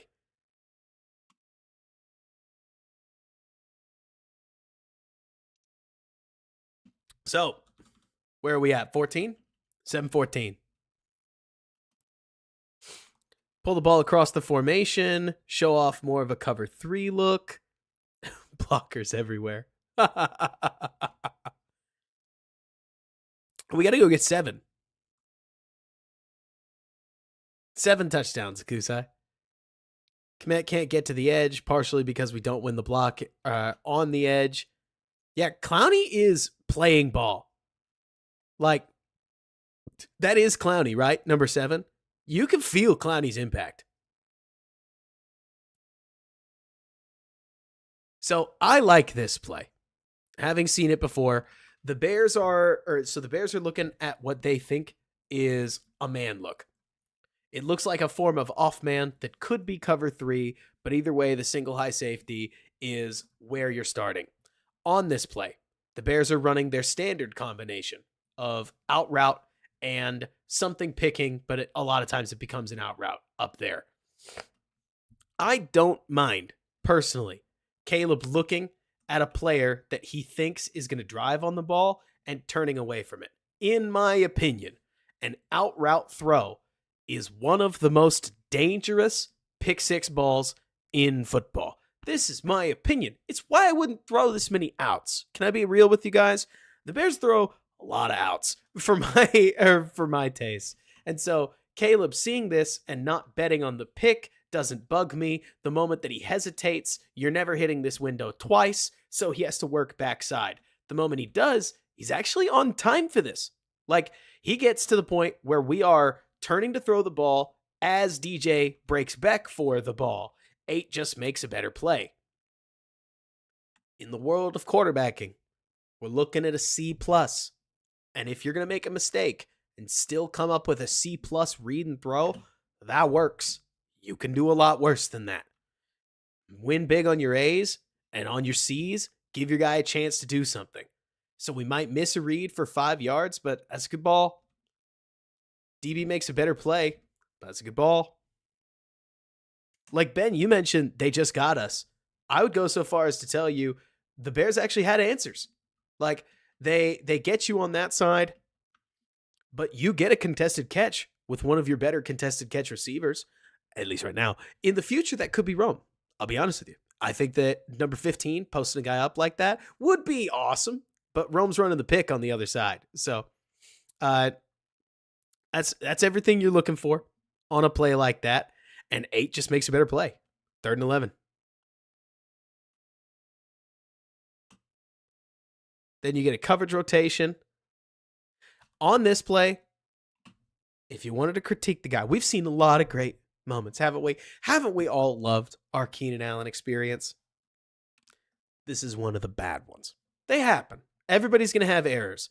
Bears are running 2 clear out routes so that I believe Keenan Allen can run an option. I imagine he's got the option for a seam and an over. I do not know this. This is my vibe.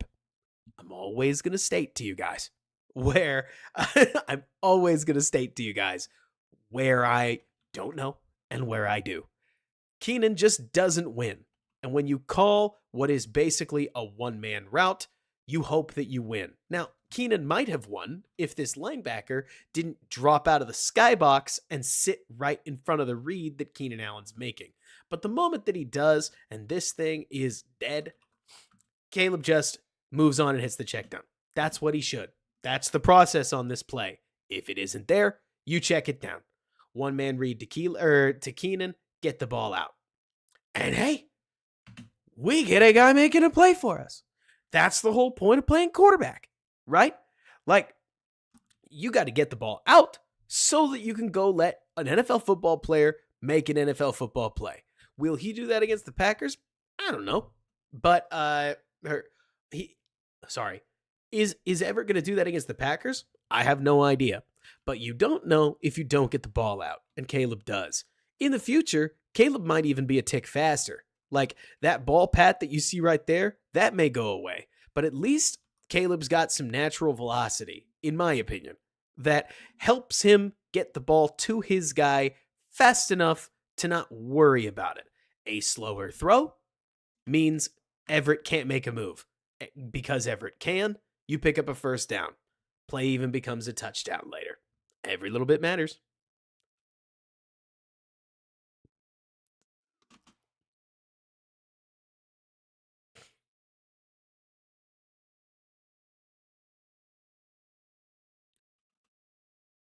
First and 10, they give it to Rowe. Beautiful.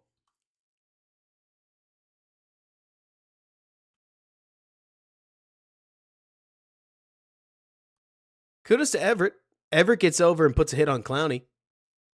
I don't even know if it's legal. Like, Everett just grabs him. But Roschon can get through a little bit of contact. Let me see. Somebody asked me, Khalid, how do I feel about the Jaguars? Look, I'll be real. The Jaguars are a mess. The question is, are the Jaguars going to sustain success? Or are the Jaguars going to basically say to themselves, yay, we got our one win, and then kind of go back into the tank? I don't know. We'll see.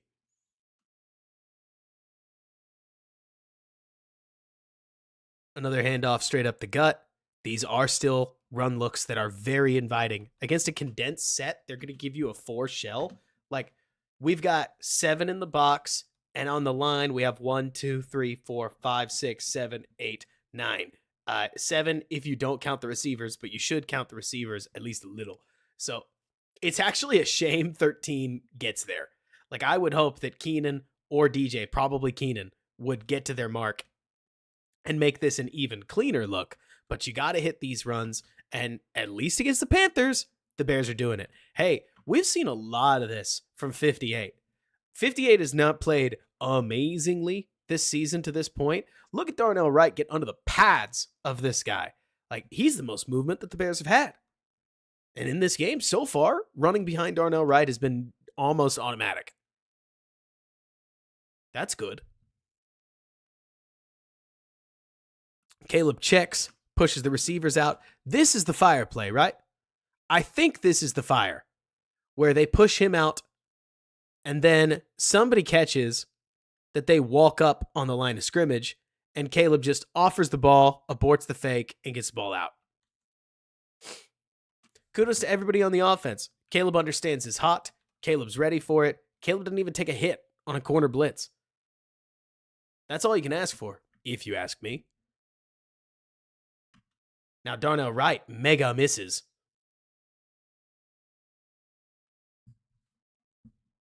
Hello. Eric, you mentioned audio. Oh, did you want the audio?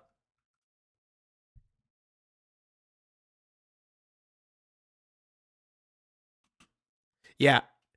Just after I talk about Darnell Wright, we whiff on this one. Bummer. But man, nice play. Somebody mentioned, I think it was Adam Hogue that tracked it. Look, I honestly, when it comes to tracking like number against the blitz, I think it's very helpful, but I just don't do it personally. Caleb is like 19 for 20 against the last blitzes that he's faced for 200 yards. That ain't bad. That ain't bad at all.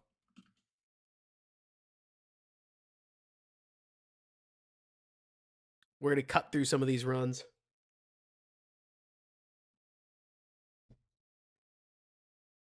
Oh, man. Dude takes a thick one. Like Roshan Johnson just gets met in the hole by 56. Speaking of Oklahoma drill, anybody else excited? I can't speak for you guys. I am a Baylor Bear alum, so I hate both the University of Texas and the Oklahoma Sooners. But the Red River Shootout is my favorite college football game of the year.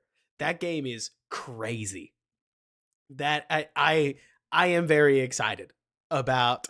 We get 8:30 a.m. Chicago. We get Red River and a great like weekend of college ball on the side. Like it's gonna be awesome. This is your ideal weekend.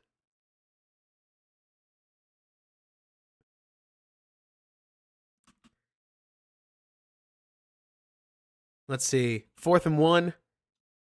Hey, good enough. Good game for Mercedes so far.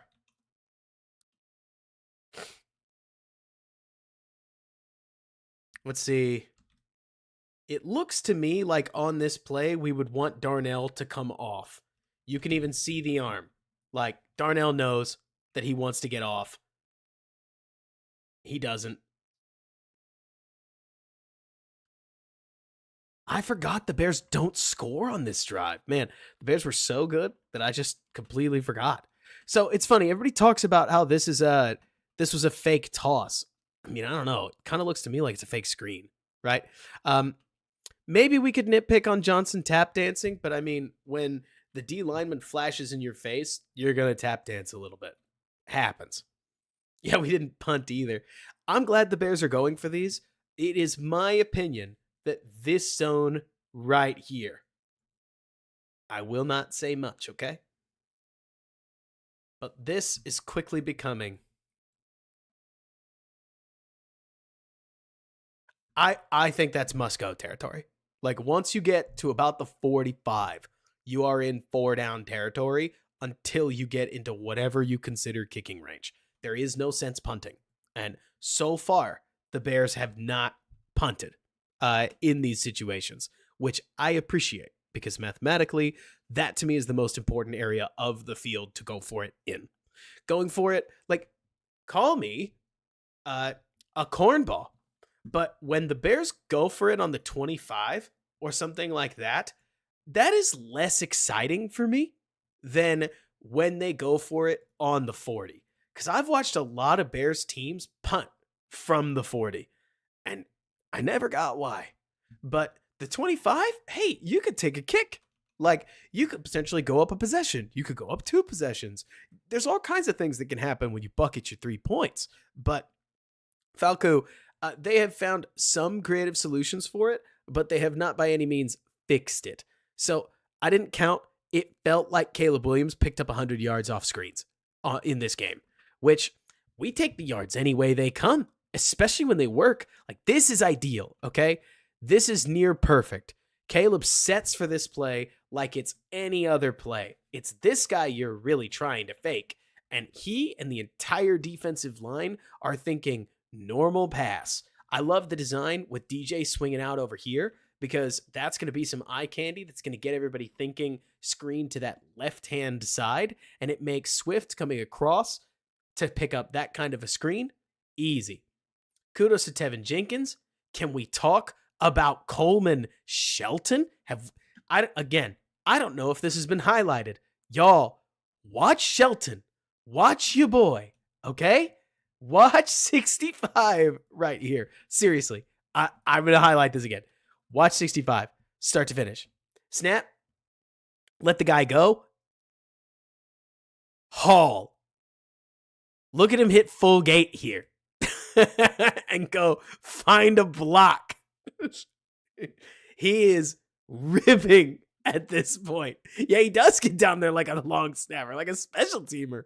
Like, Tevin Jenkins does his job and goes and gets to his mark. He's chugging like an offensive lineman. And kudos to Swift for following the blocker, because if Shelton gets lost on a play like this stuff never gets noticed enough. I'm going to say it right now. Why do you watch this channel? I hope it's for recognitions like these.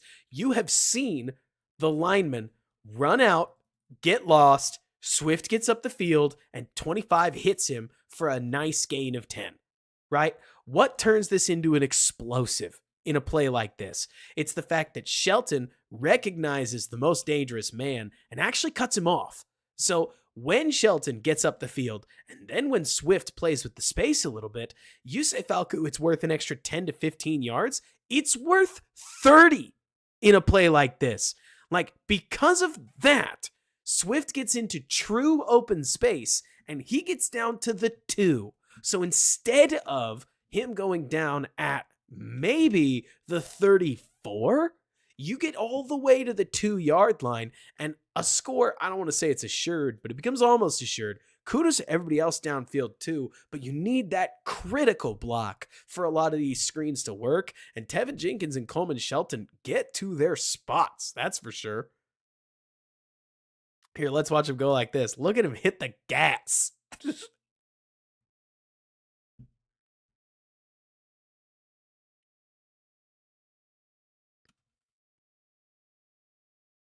Then the 2-yard line. My brain is trying to tell me that the Bears like take a penalty here. I can't remember. They don't get that one. That much I remember. Oh, Kramer, we don't pull you in to trip on the line. Trip, miss, tackle. Man, if we get there, like, if we get to our mark to 25, this is a walk-in. We just don't. I want the Kramer experiment to work. Pull him across in motion, and now he kills a man. 21's pissed. 21 gets mad. 21 gets in his feelings. 68 comes across and just says, get out of here. That is a kick-out block. There it is. Run behind the right side again. Darnell Wright and Mercedes Lewis win their matchup, and it's easy.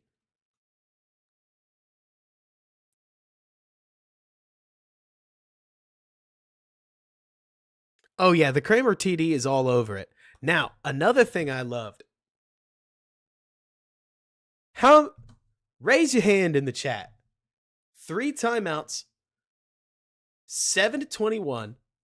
Ball on, you're 38.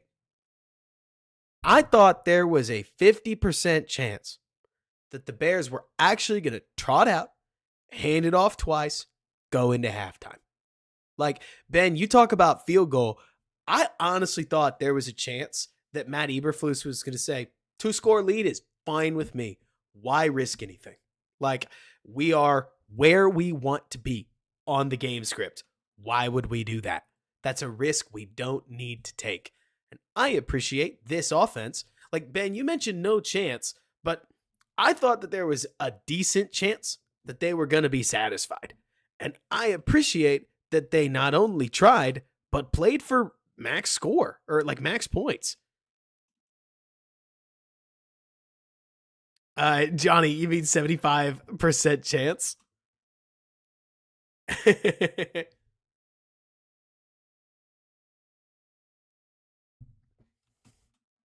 Quick RPO, gets 5. Pull across the formation. Here's that cover 4 shell that they end up in a lot. Oh, is this the play? Yes, it is. Okay, so this to me looks like cover 4. Sometimes it looks like cover 2, but a lot of teams play cover 4 out of exactly this formation. If Caleb's going through his pre-snap read, I don't blame him for thinking we're going to be running what is called wrap in a lot of cases, where you run a curl and then you run a post behind him, right? And against cover 4, if this safety's up here, that's going to be wide open. You tuck the ball between this linebacker who drives on the curl and then this guy who your receiver beats, and the safety never drives down on it, okay? What is it actually? Well, they rotate coverages. You can already kind of see them going into it. Now it's very obvious, right? Where they've called cover 4, but they nailed this one to this side instead of him getting any space. And on this side of the ball, they call cover 2. So what does Caleb do? Well, he takes a look. From what I can tell, let me take a look behind. So I see this a lot with college, where Caleb takes a look to the left first. What's he looking at? It's never you're never quite gonna know. I think he wants the DJ Moore curl, but he doesn't like it from JC Horn, which is fine. Then when he snaps his heads back, if he found this guy, then yeah, Keenan looks open. If he found this guy on Cole Kmet, then yeah, Keenan looks open. But he didn't find this guy. And so he snaps back, throws the ball on time. It's on time, but it's an unnecessary, probably turnover-worthy ball because he missed the safety. So what's another area to see or to at least look for improvement in? Stuff like that, where you recognize the whole defense. Because I actually think Keenan has a very good chance to catch this ball if that third player isn't there. But he is. And so he's able to cut Keenan off, and Keenan forces the third non-interception of the day. So kudos to Keenan. Like, you need your wide receiver one to go protect some of the tough ones, and he did. It's also part of why, when I look at this game, I think that there are a lot of people that are making this more than it is, right? I think a throw like this is nice. I'll tell you what, I love this. Like, this ball explodes. I also have seen somebody speculate that the wind caught this ball, and at least watching it, it looks like it. Like, it looks as if this ball is in stride to Kmet and then pushes out wide. I don't know. I would love it if Kmet didn't just fall. Maybe I'm asking for too much. But if we get our second foot down and we turn around it, we might score. But hey, a gain is a gain. It does not help anything that if this safety had come off the ball, I've seen this happen. Justin Fields threw an interception on a ball like this. My favorite part about this play is that Caleb realizes this ball has to be on a line, right? Like, you have to rip this thing, because if you don't rip this thing and this guy turns around, then he has a decent chance of at least trying to make a play. So let's walk this thing back a little bit. When you rip this, if he turns around, he can get it if you loft the ball. Like, if you loft it down the sidelines, there is a chance that that guy can make a play. But you throw it on a rope? No, you're not. Good job from the line. Look at Darnell fight this guy off. Sit down.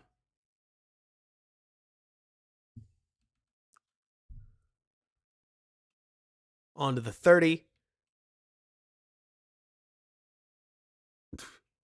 Pump and go? Okay.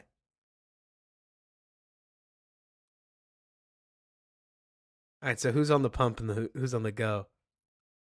Ah, they cover it. Let me see. Demo. The pick he threw?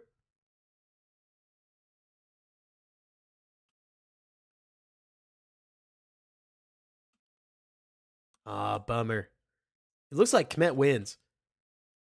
It's another one of those examples of the Bears actually have some decent weaponry. Look at this. This is actually really nice. Whoop. Look at Kmet get after it. I wouldn't have expected they would have dropped the defender here either. Ooh, Caleb's thinking about it. I wonder. I really wonder. So it wouldn't surprise me if Caleb's staring at the check down in a case like this. But in the future, I do wonder if he'll be able to pick up on stuff like this, because Kmet beats him. Kmet beats him clean. And we end up getting the touchdown later, but that would have been sicko too. I don't mind. Okay, one thing that we'll mention. I'm going to do a YouTube poll, okay? I haven't done one of these in forever. Let's see. Let me build it.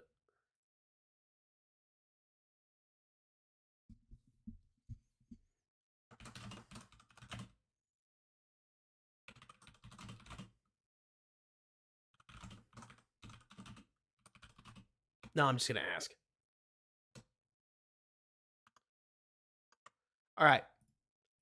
I think that there is a world where college Caleb, with a man in his face, would have attempted a ball to this corner right here. I will tell you, winding it back, when Cole is right here, having beaten the safety, a throw from the pocket to the G in Chicago, that's a sweet throw, and that's open. I will tell you that in my opinion, a throw from here is unnecessarily dangerous. But I want to know what you guys think, because I can't tell you that I think that everything Flus is doing is a net positive. But coming back and finding some yardage and getting out of bounds is not implicitly problematic. It's yardage, and it's free. I mean, it's an understanding of what can you hit, what can't you hit. I don't mind the idea that we don't always have to necessarily gamble, especially when then Cole gets muffled up afterwards. You say that, or Jib, are you talking about, so right here, I think he's looking at the check down, which you tell me whether or not you think that that's worth a timeout. As far as throwing here, yeah, I think he misses him. But as far as throwing here, if the corner beats Kmet and he picks you off, you miss points. So there's calculus here. I don't know the calculus because I've never played in a quarterback room. I just know that there's a lot of guys that don't attempt that and go take the yardage, and I assume they're all being coached by professional caliber coaches.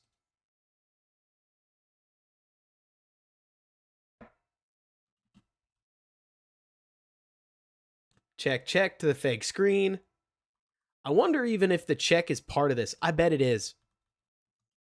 I bet you that this is a dressed up play call, including this as some acting. Real talk. Like, look at that. Caleb's first look is near directly at the sidelines. I would not be surprised if it is part of this play for Caleb to check into a screen. It is.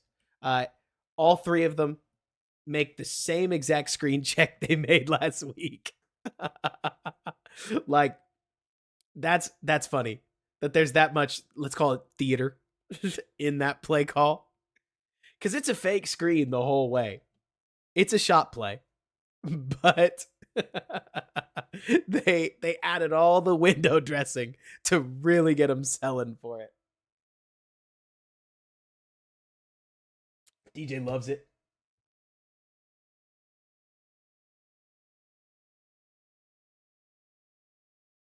Same check, same all of it. Spin it.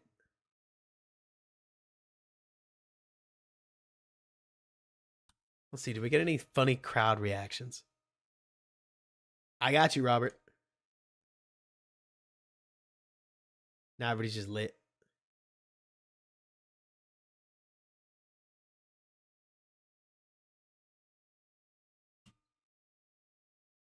Zoo. So we are going to race through some of the rest of this because I don't want to, or first of all, I do want to talk about some defense. But on top of that, it is my belief that the moment that the Panthers came out and didn't do anything on their opening drive, the Bears felt excessively comfortable, exceedingly comfortable.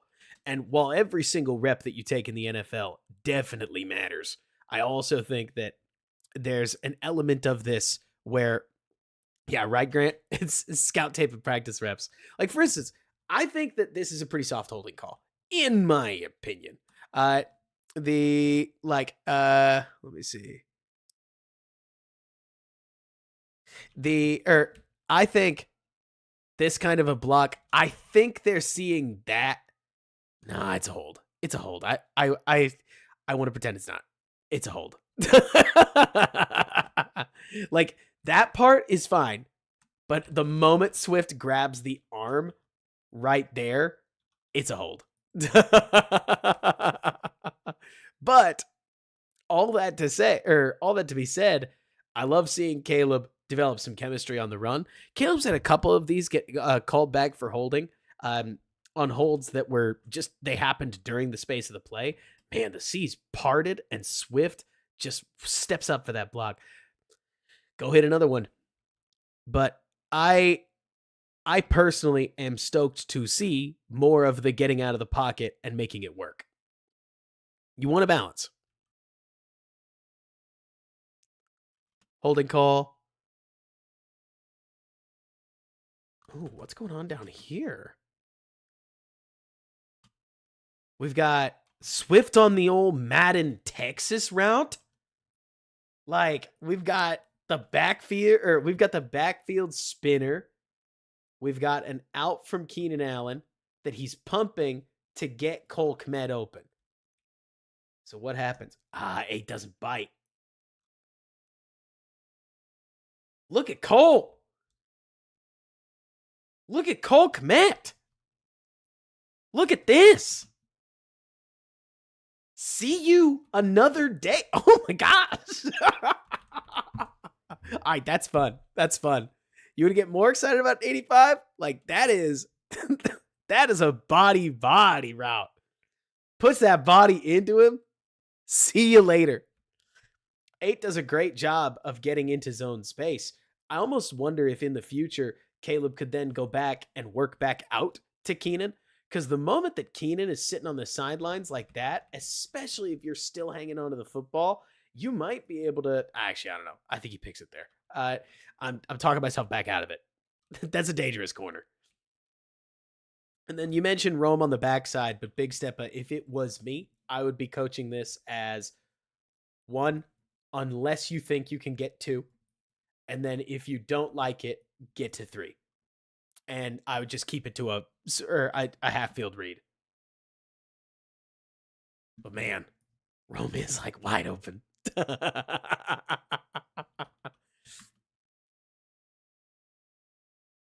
Good job finding a completion.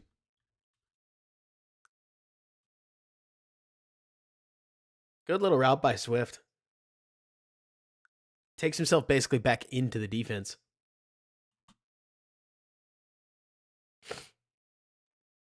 I would love to... Here's my thing, okay? So, my opinion. One thing I've seen, it happens specifically with a lot of vets. You got to start by understanding the play call, right? The play call, out, deeper out, and then a Texas route. Then, which open stuff are we talking about here, Jibby? Like Cole Kmet? Because I don't think Cole's there. If you're going to take anything, you're going to take Keenan Allen. But the moment that 8 drives on this, you're thinking Cole Kmet, because that's the whole point. It's a pump and go for Kmet. You could even call him an alert and Cole the number 1 read, with then the check down as the number 2. And I get Caleb wanting to throw to Cole even, but it would be neat to work backside and catch Rome. I just don't know who's going to get there. I mean, I really don't. I don't know if Jared Goff gets there. I don't know if Derek Carr gets there. So I don't know what standard to hold him to. I don't think Cole's open, Jib. I think 8 sits in the throwing lane.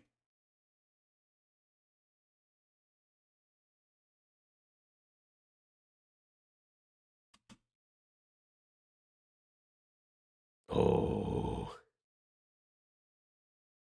What happened, Caleb? What happened? This one.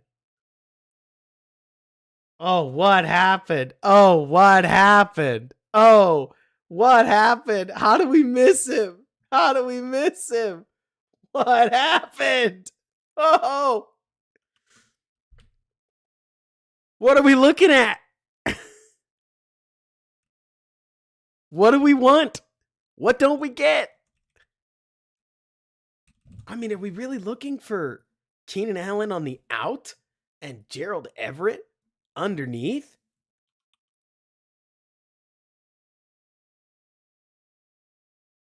Keenan doesn't have an out and up. And yeah, DJ's probably open on the curl. He is. So open. Ooh, tight one. Tight one for the rookie quarterback. And we miss out on a 3rd down because of it. Yikes. Yikes. That's the hitter to Rome. That's it. Like, ooh, that's so there. I'll tell you what though, that's exactly what I'm talking about. Like when I watch Roma Dunze, I am so excited. I'll tell you guys outright, I would so much rather. I would so much rather we're seeing Rome get open and the rookie quarterback playing a little blind sometimes than Rome not open and Caleb is seeding everything. Like they Sem Lab, what's up? Rookie moments for both, sure. But Rome being able to hit that, like that's the kind of play that you gotta, or that if you hit that in the Green Bay game, ooh man, all sins are forgiven. And he's doing it so often in so many of these moments. Like that may score. If you throw that here and Roman goes and gets it, I don't think 23 gets home. Hey, Drex, we're all allowed to fan our own way. I understand a lot of Bears fans not wanting to plan the parade anytime soon.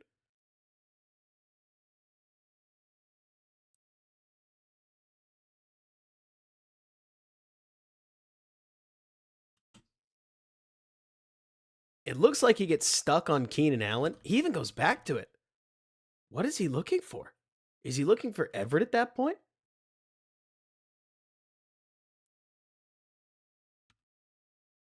He just looks like he's lost on the concept. Not good. Not good. But we haven't said that often. Plenty of times he's fooled. Plenty of times he's fooled. Plenty of times he's late. On that play, he was just lost. Just lost. Not good.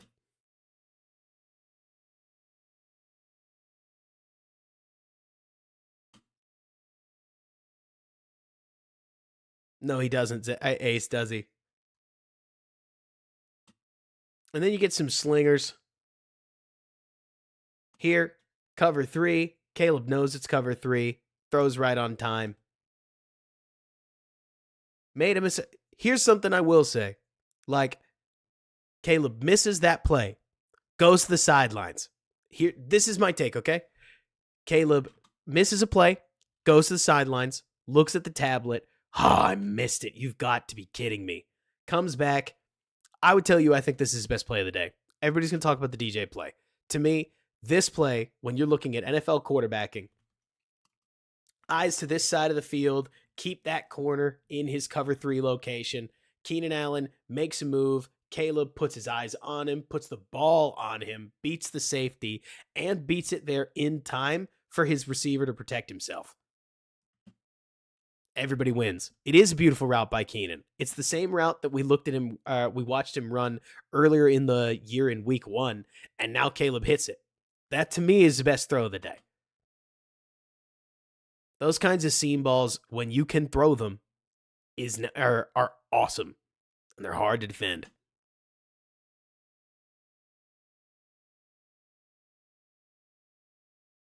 Okay, good on you.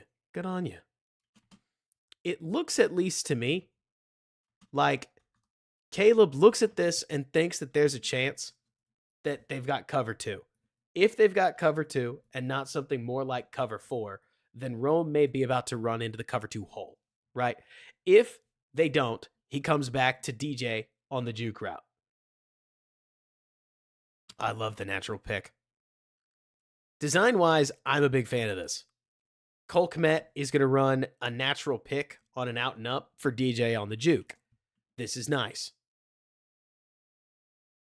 So then you get just the littlest natural rub, and you've got a DB that feels like he has to honor Kmet going up the field. And then boom. Oh yeah, Austin, we just talked about that.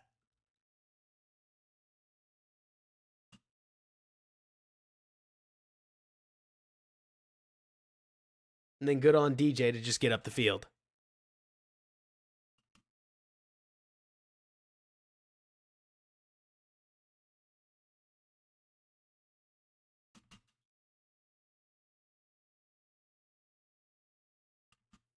Oh, we get beat on a blitz. And by we, I think I'm talking about the protection here.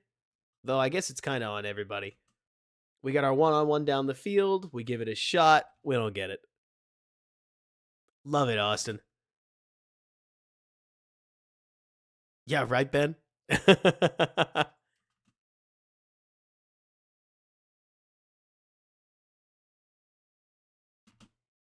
Second and 10.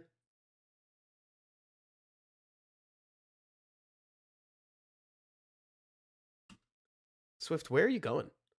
I mean, it does not. No, it doesn't help that Darnell Wright and Matt Pryor just get beat. Like, they let 93 just walk straight through the defense.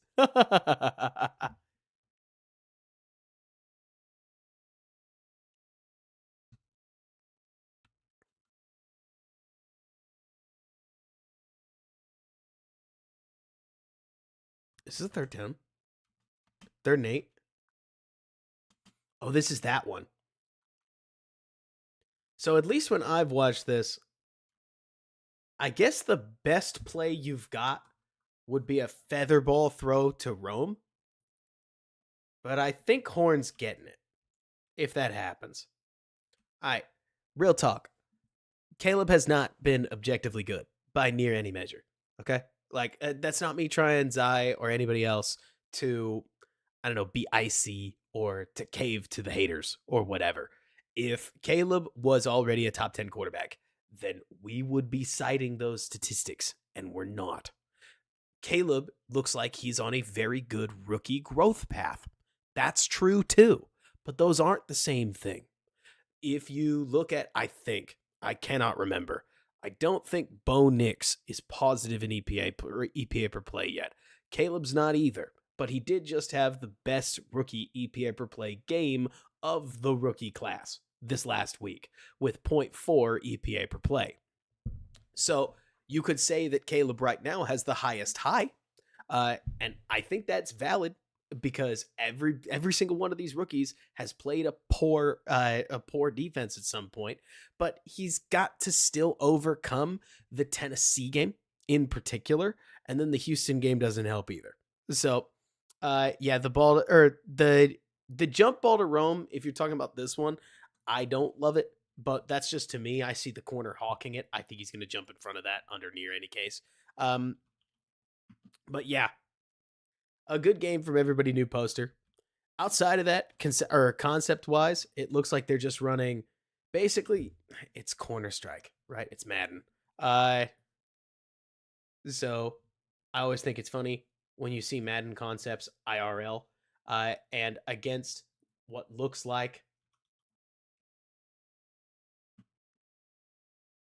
I mean, it kind of plays out like cover 3 cloud, but they just got a lot of guys on the sidelines. Like, to me, they got us. And it's the red zone, so space is tighter. Caleb goes and makes a play. You hope for a little athleticism to make plays just like these.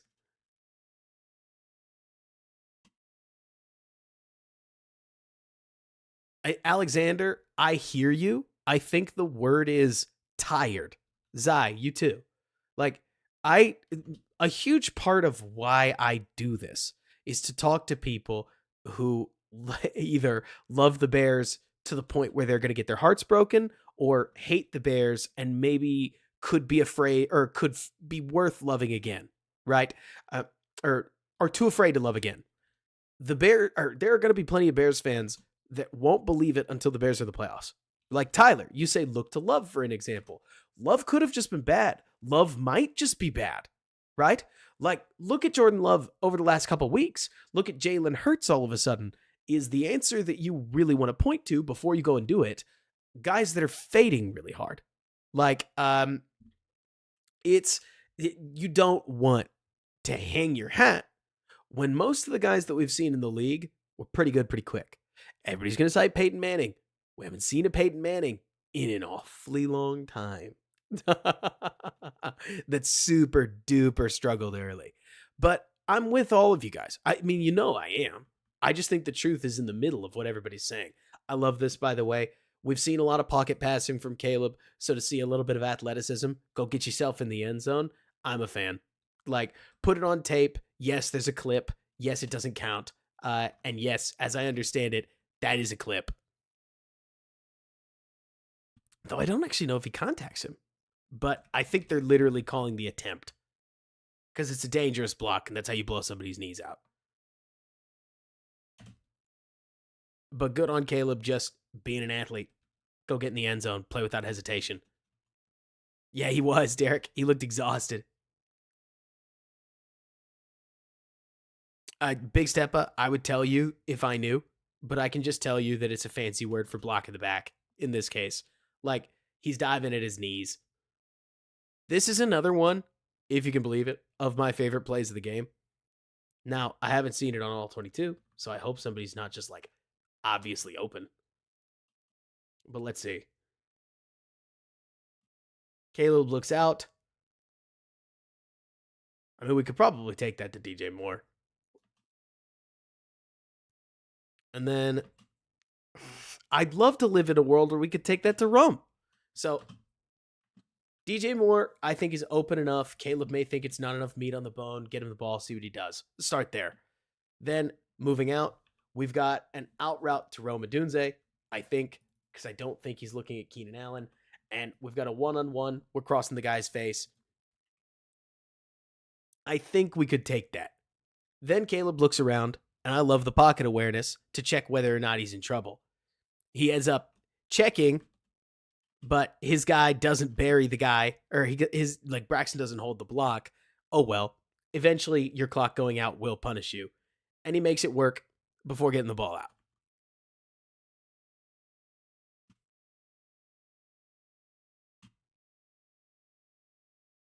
Work in progress across the board.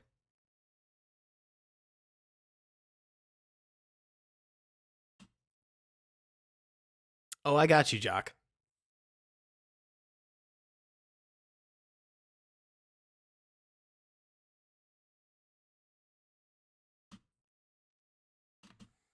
Y'all, we got to be honest.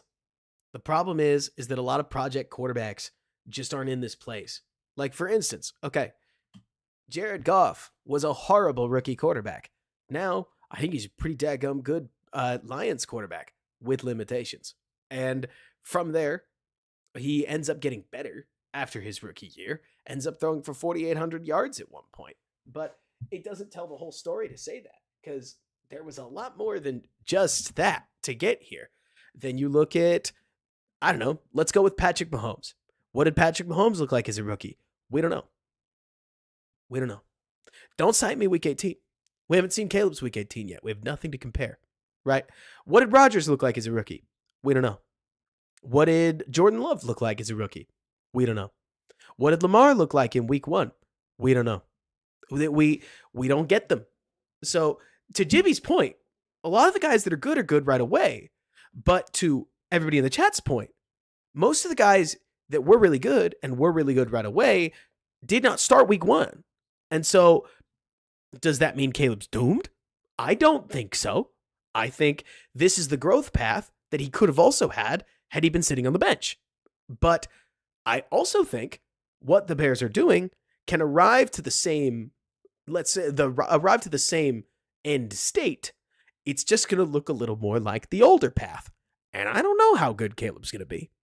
I think right now he's on his way to being, like, right now, if you made me pick, I think Caleb Williams has shown enough to have me definitively tell you he will have a better career, if he doesn't get hurt, than Andy Dalton. But that's the rest is up to be seen. Like, y'all, I can't look at this tape. I'm going to be real with you. I see flashes of stuff that is awesome. I see a lot to be excited about. There is a lot of rookie in this tape. There is a lot of rookie. And they're calling all kinds of concepts. They're attacking the middle of the field. They're attacking the outside of the field. But his unwillingness to throw some of these shot plays is just kind of funny. Because if he throws some of them, we feel amazing. I would think they're kind of easy to throw, because I would think they're the ones you look to make first. But then you don't throw them. It makes all of us cock our head and go, why though? Despite the fact that Caleb is here. I'll play the tape so that we can watch it. There's a couple more plays I guess we could highlight, but really I want to take at least an hour to talk about the defense because they deserve it. It's a bad ball. I don't know if it's the wind. I'll blame the quarterback. That's not a good throw. Anyways, so I say all this because I do think that we are. I think that there are some Bears fans that bristle at the notion that Caleb might not be a Hall of Famer. And I think that there are some other Bears fans that are going to be incredibly disappointed if Caleb Williams is a pretty good but not great quarterback. And I'm going to tell you, both of you, that let's just enjoy what it is. For the love of goodness, the Bears rookie passing record is 2,150 yards. The Bears rookie quarterback is currently on track for 3,700 yards. And if he plays 5 good games, he will get on track for just over 4,000. And that would be awesome. And if that's all he ever does, if all Caleb is a 4-ish 1,000-yard passer, I will enjoy it. Like, I'm fine with that. I really am. Because I've been through way worse. This Bears team with a 4,000-yard passer should win 10 games. Like, that does not bug me. And I'm stoked. I like a lot of what I'm seeing. I think there's a lot of this that can get better. I'm also really excited that it doesn't feel like Caleb is working. I don't feel like he's learning this horrible set of bad habits. But I mean, Jibby, you say you say shouldn't settle for mid, but I got to tell you, man, I feel like there's a lot of sports fans that won't settle for not winning the Super Bowl. And 31 teams don't win the Super Bowl. Jib, you mentioned you're doing homework. I'm going to cut it fine with you, okay? You and I are probably 10 years apart. If you're in college, we're probably 8 years apart. You learn a lot when you get 8 years older. When I was younger, I was so fired up. I'm older. I can't be that mad. Can I be real with you, Jibby? And to any of my older folks in the chat, maybe you'll understand. You get mad a lot in life, Jib. Like, when you're 25, you got to deal with a lot of naturally frustrating things. You got to deal with a mortgage payment that feels like it keeps going up. You got to deal with a spending problem that you can't get away from. Your sprinklers break. It costs $400. How did you spend $450 on electricity this month? Like, it's just so crazy what happens. And then you swear your paycheck was bigger than that, but it's not. Like, I mean, it's not fuzz. It's not that. It's more like you just spend so much time when you get older just frustrated that, yeah, as a near 30-year-old, I'm not happy about mid, but we got an exciting rookie. I feel like we're seeing him do quarterback things that I didn't see the other two do. And I can keep it in a vacuum because I don't know, man. I don't directing it, being very direct, Jib.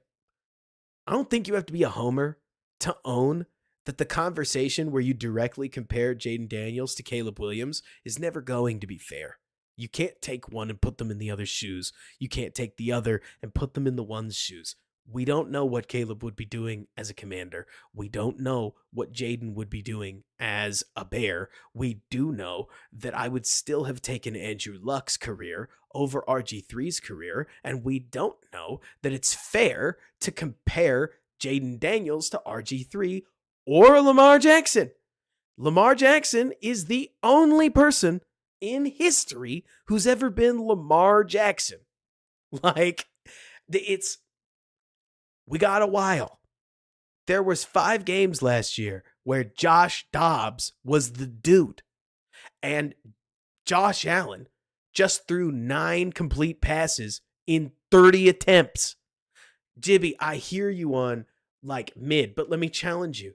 Jibby, if I told you that the Bears over the next 3 games, if I told you that the Bears over the next 4 years of your life we're going to win 3 playoff games. Are you about to tell me that's not good enough? Because I would tell you, the Bears haven't won one in a decade. I would do a lot for a playoff win because I am a sports fan and I will take what wins I get because this is entertainment. I understand. We all want to win a championship. But one of my writers, Jonathan Wood, really does talk like if the Bears don't win a championship, this will not have been fun for him. And to me, that is setting yourself, in my opinion, that is setting yourself up to fail. Like, you can fail. It's totally fine. Like, let's see. Why are we even here if we just want 4 playoff wins in 3 years? Jimmy, are you telling me we guys got a lot of members? AC or A7575, thank you for the gift memberships. That rules. That really does rule. But so, Bob, that's the thing, Jim. You got to remember, we're talking to a lot of people that think very similarly to Bob Fat Cheese here, where it's like, oh my gosh, 1 playoff win. Another one, Jimmy. 1 Packers win. Like, if you told me that Caleb Williams was good enough to win a Packers game in this year, 1, even if it's by hook or by crook, I'm not trying to say you have to take that. This isn't backing you into a corner. This is more talking about, I guess, how football's weird. Another thing, Jimmy, you mentioned mid. Okay, here's a quick question. So if Caleb becomes a 4,000-year passer, would you say he's better or he's worse than Baker Mayfield? I'll answer the question for you. It's probably about the same, right? Baker Mayfield was 1 decent throw away from Randy. I hope you don't mean me. I see you, Randy Dalton. I love Caleb Williams. But so if Caleb Williams is at Baker Mayfield's level, or if Caleb Williams is at Jared Goff's level, those guys played for the opportunity to go beat the Niners to get into the Super Bowl.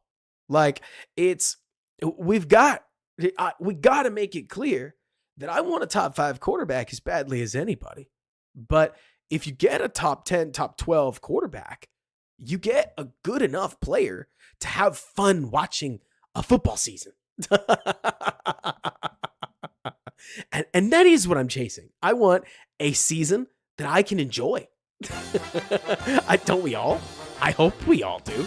And right now, the team is built for the defense to shine. They are 3rd in defensive spending. This is what they should be getting from their defense. And they are. And they're not getting that from their offense because their offense is young and kind of cheap.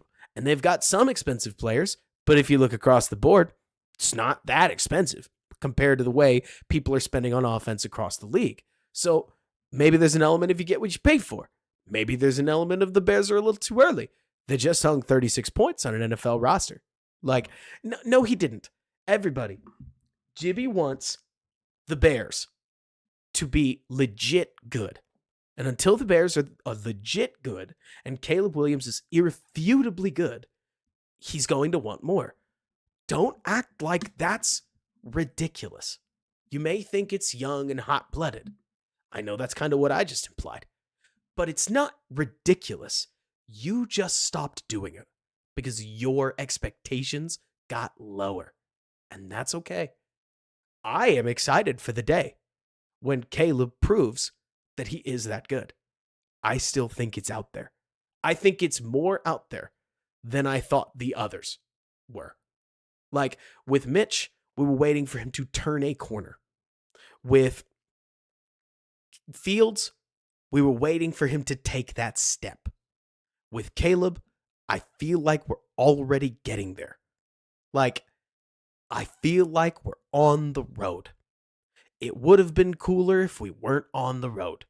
Or, it would have been cooler if we just started hot. But we didn't. Given the way we started, this is all I think you could ask for.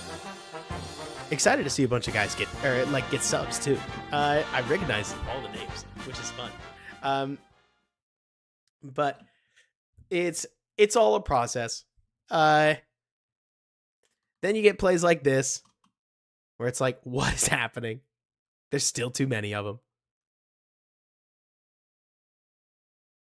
Let's see. Yeah, in peril, 100%. Like, If you had an average to an above average defense with Rex, or above average quarterback instead of Rex, you may have won.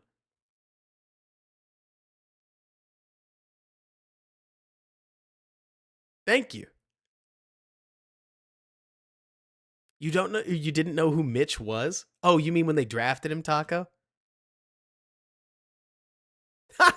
Oh my gosh. Oh my gosh. Bob Fat Cheese just said the Ian. No, it will be who will it be? Will it be JPA football? Will it be ML football?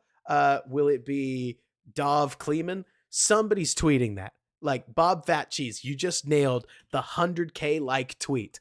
Like in 100 years, the Bears have won 8 or 17 playoff games. Wearing number 18, Caleb has now won the 18th. Like, that's going to be all over the place.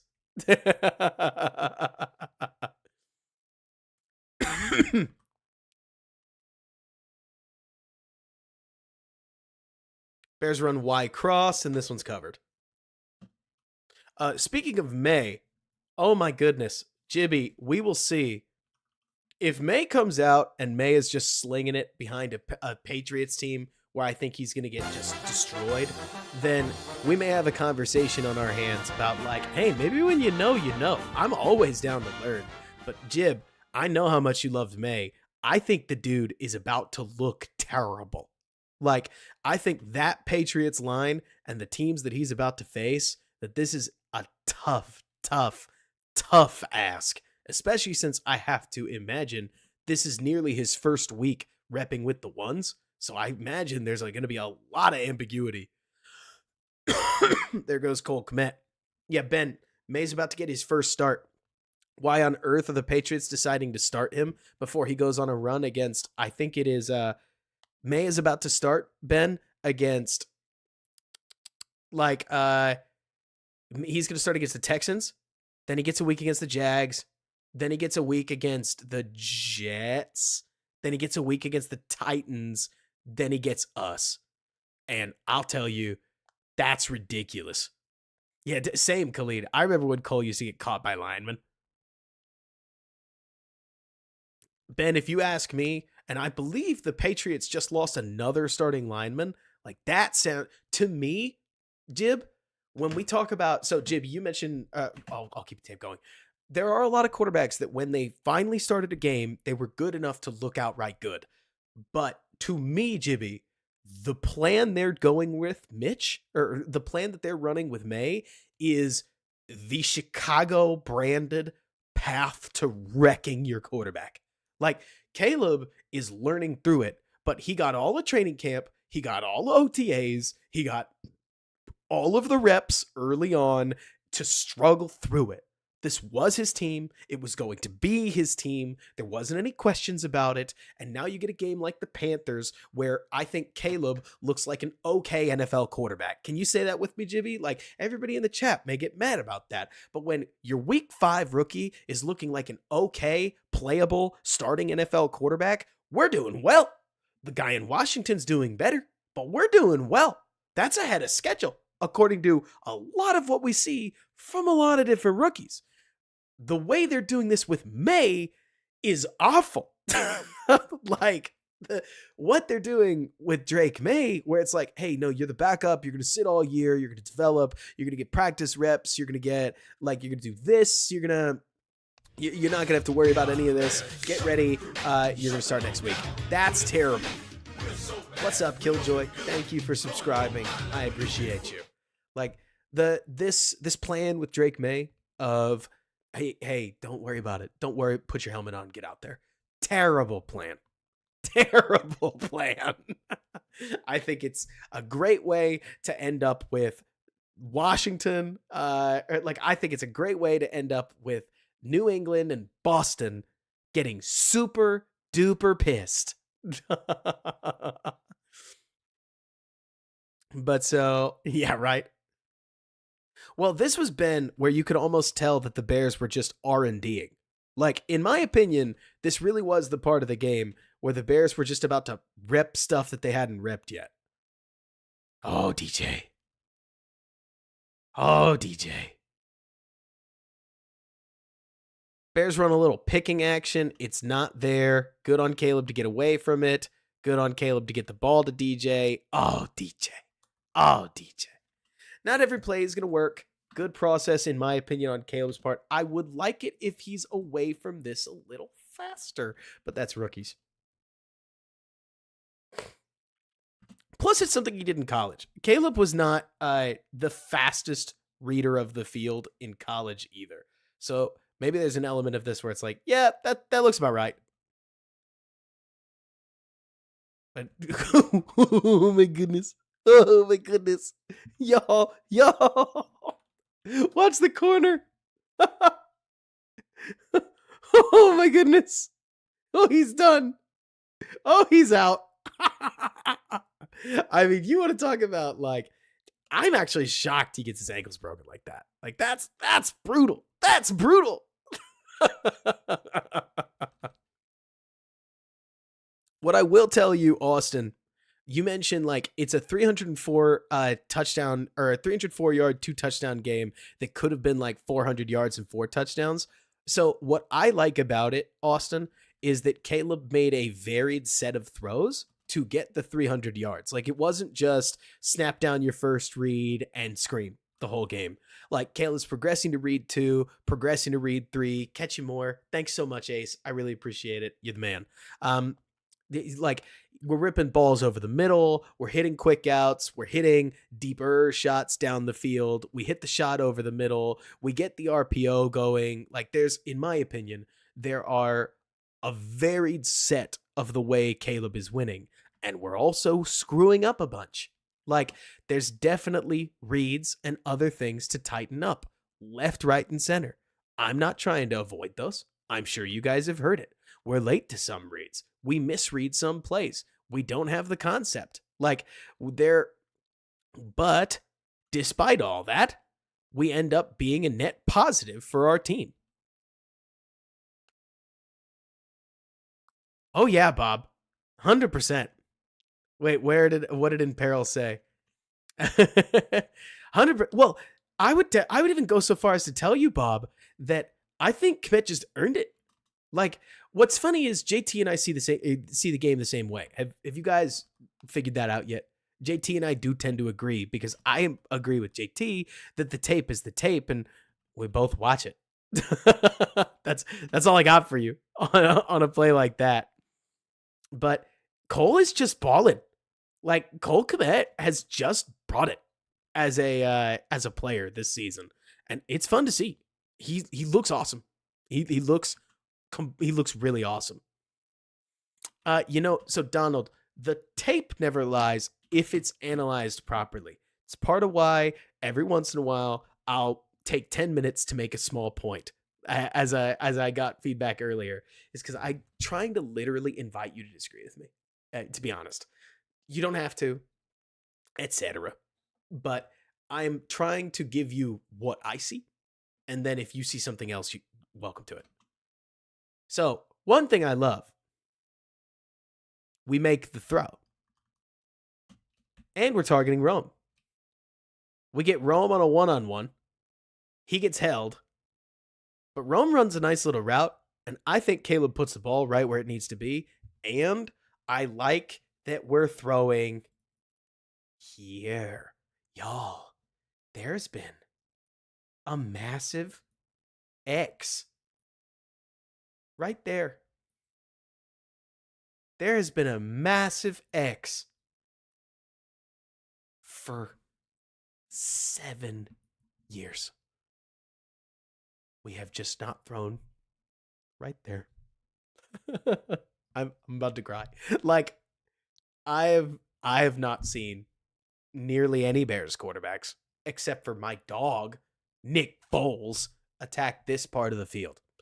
And you have to attack the middle intermediate, even in the red zone. Good concept to get Keenan Allen into a, like, picking scenario, but also good route by Rome Odunze. And also, I like the fact that what they're doing here with just stick slant keeps this safety bound to the space to create this window. Xbox. And yeah, Ben talks about anticipation. Caleb's throwing the ball well before Rome's turned around, and Rome's being held. So you got to think that there's a piece to that too. But you ask for anticipation, you're getting anticipation.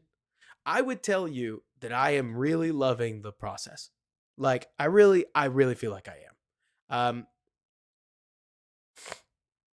So Tyler, it's funny you mentioned that.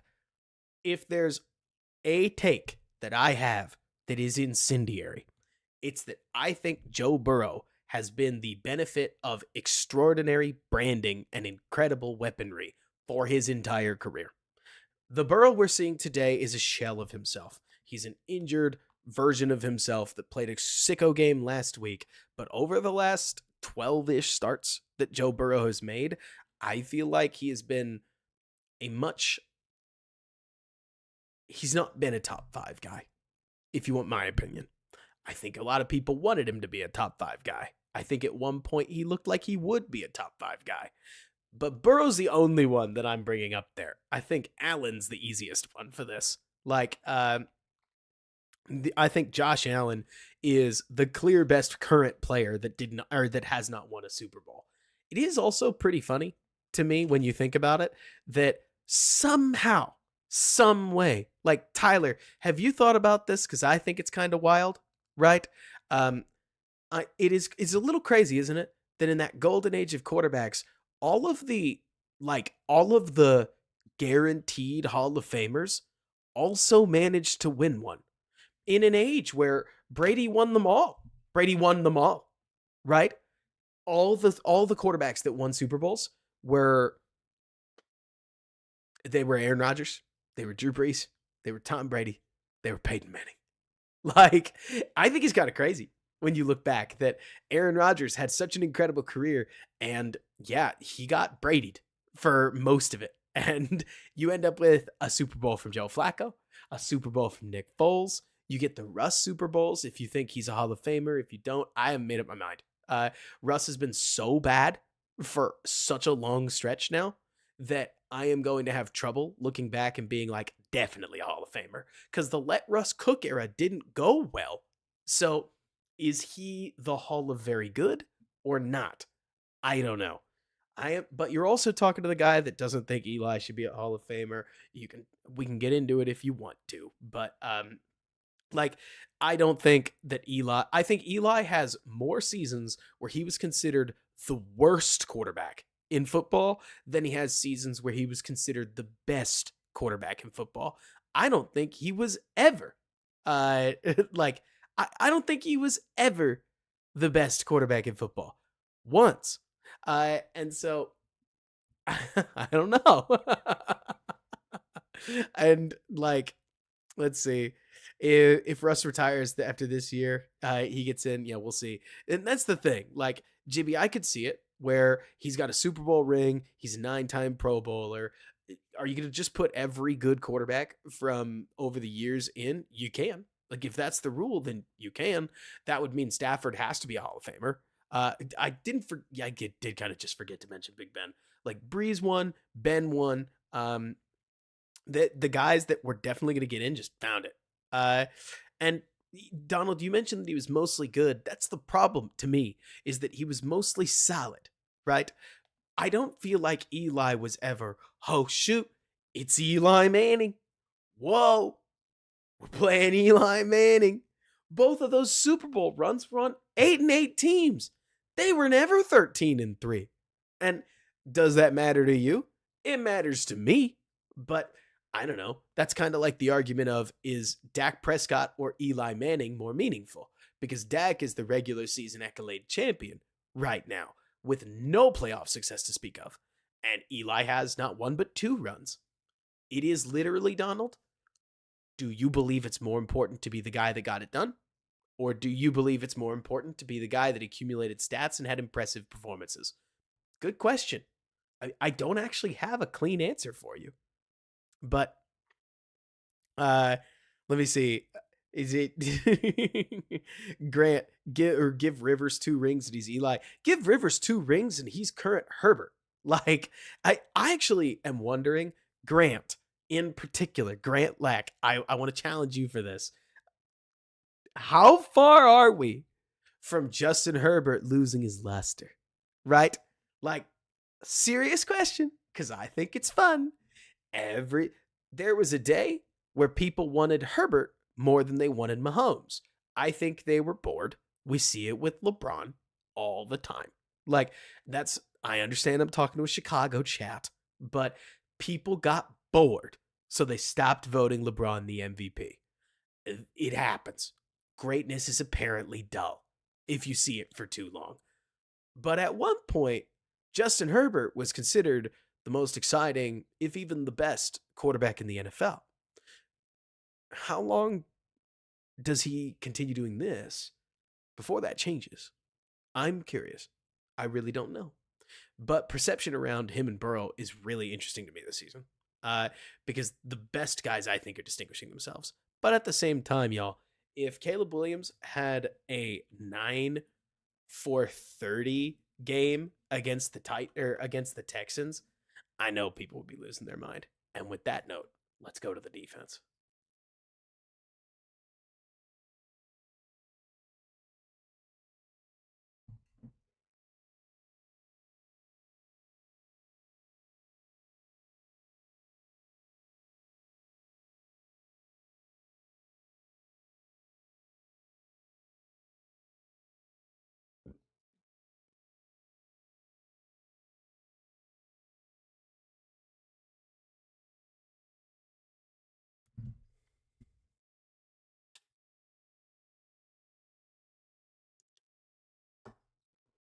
Oh man, Big Steppa. So Big Steppa mentioned, brother, if Caleb went 9-for-30, I'd have to delete Twitter. Big Steppa, imagine if Caleb not only went 9-for-30, but Caleb goes 9-for-30, and the Bears choose to pass on all three of those opportunities there at the end. And then, after all of that, the Bears screw up the punt and lose. And it looks as blatant as possible that you're just sitting there living in the world where Caleb Williams lost them that game after having gone 9-30. Okay, who's this? DeMarcus Walker works across. Brisker and one of the linebackers stack up. I'm kind of just turning and burning through the first drive.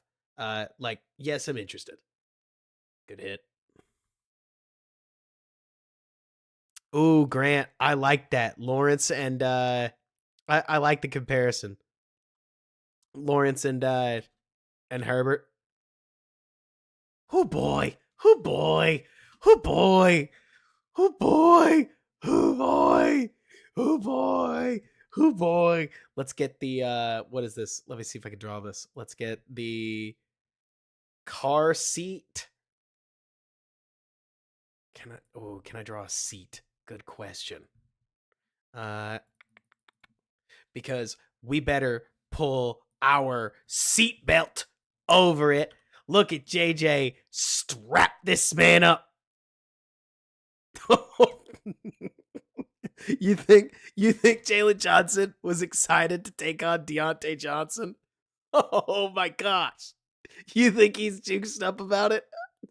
No chance.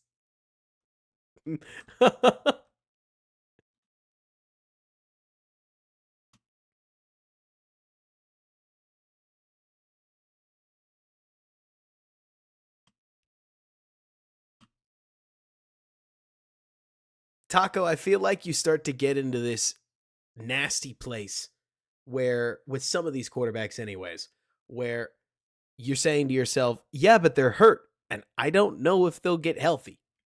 Like, I just don't know at some of these points. Oh, beautiful.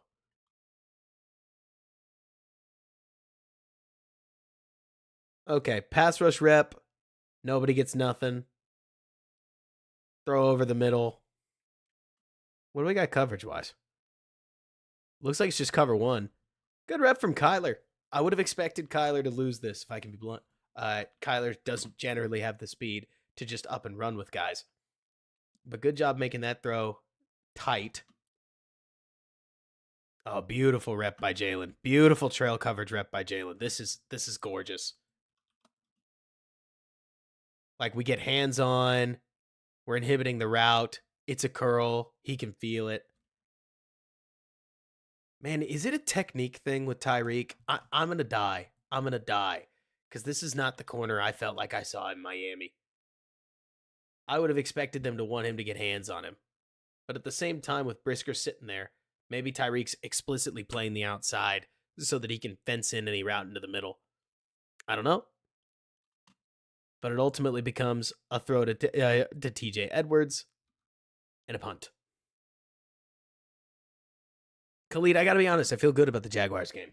I feel like I'm not supposed to, but I feel like an 0-5 team, or what, a 1-4 team that was 0-4 is bad. And so which breakdown, Donald? Who did it? Who did the Booker breakdown? To be honest, because I bet I know who you're gonna say.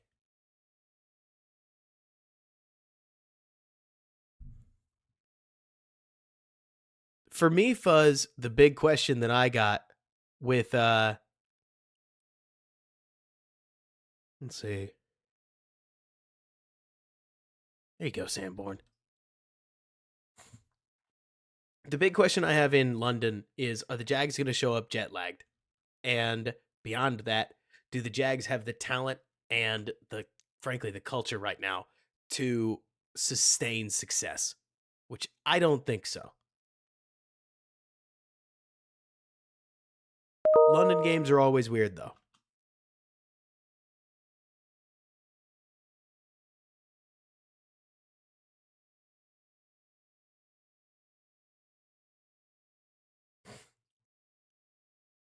Is that...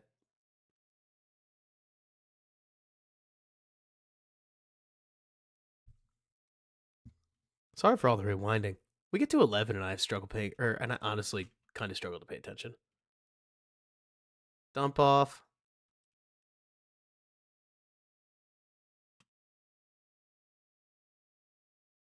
Really, nobody's getting home.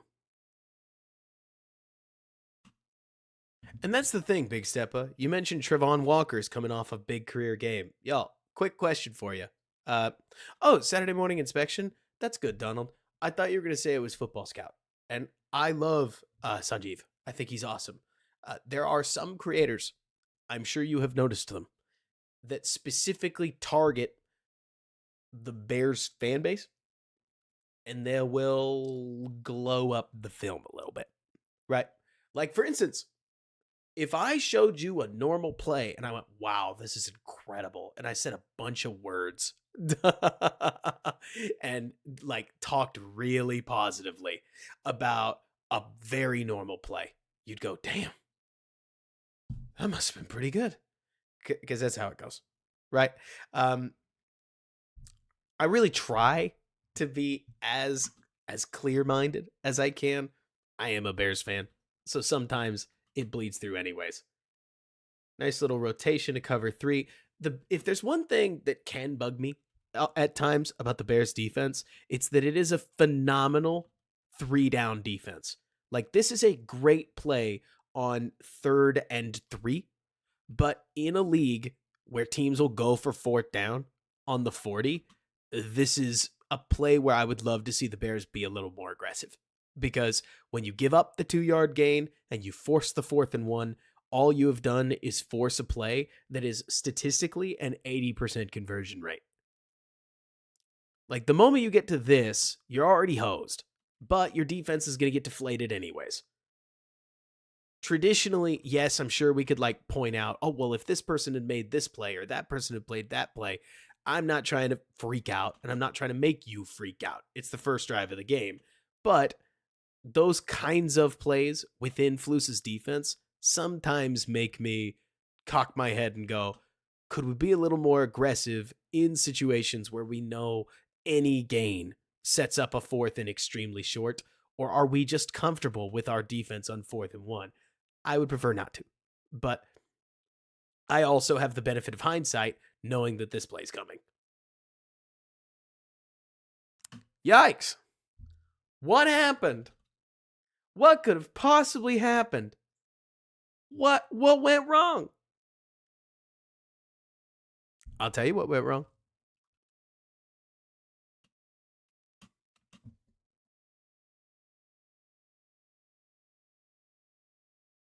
I feel bad, but you put Billings on the backside. Billings out there, but you took Javon off because you wanted to rest, and they ran straight at him.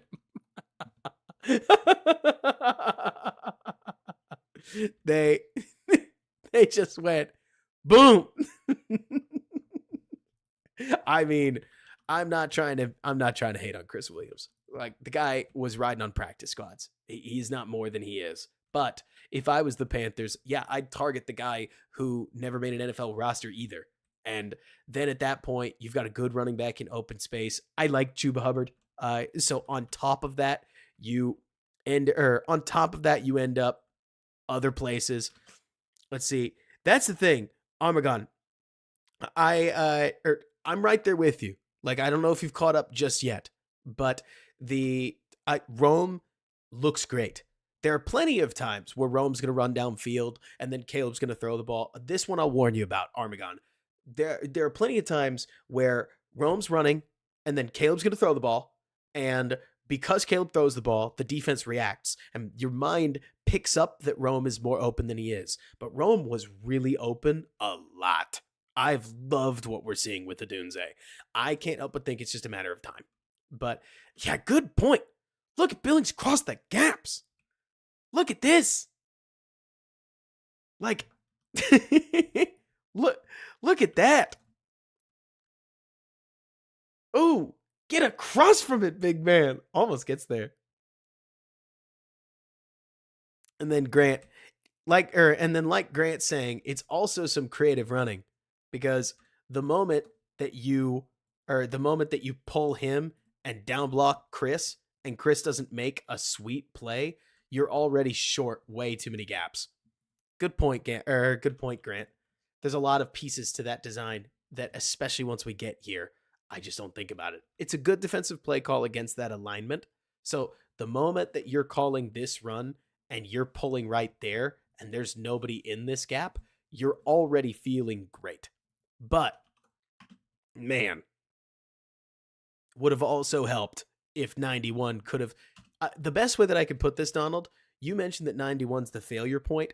I would tell you that this play took an L on the whiteboard, and you needed a player that's going to overcome the whiteboard. Does that make sense, Donald? Like, your hope is that if this is Billings, he just hit 68 into this gap anyways, not because he was supposed to, but because he just does, and he just smells the play and makes it work. But Chris Williams loses on the whiteboard, and therefore the play that already was going to lose on the whiteboard fully loses. Sometimes you pay these guys to win the one-on-one they shouldn't win.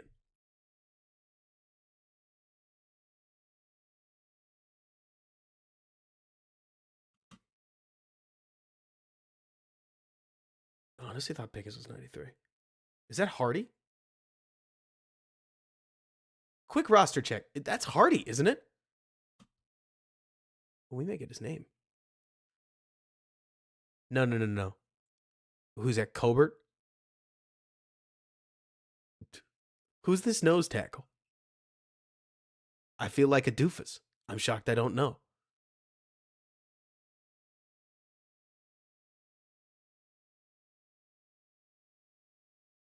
Colbert.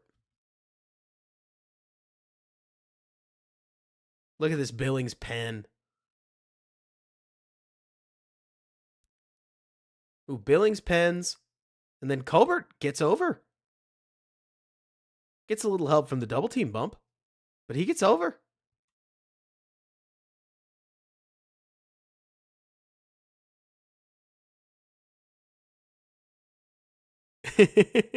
Good on you, Fuzz. Oh, boy. The tilted nose plays from Billings are so awesome. Look at this. Oh, Fuzz. I love this copy pasta. I love that one. That one makes me laugh so hard. Huh? Huh? Huh?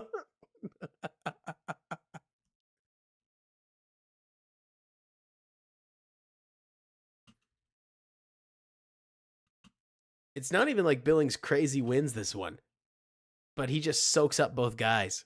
Thank you, guys. If he stays healthy, Derek, it sure feels like it.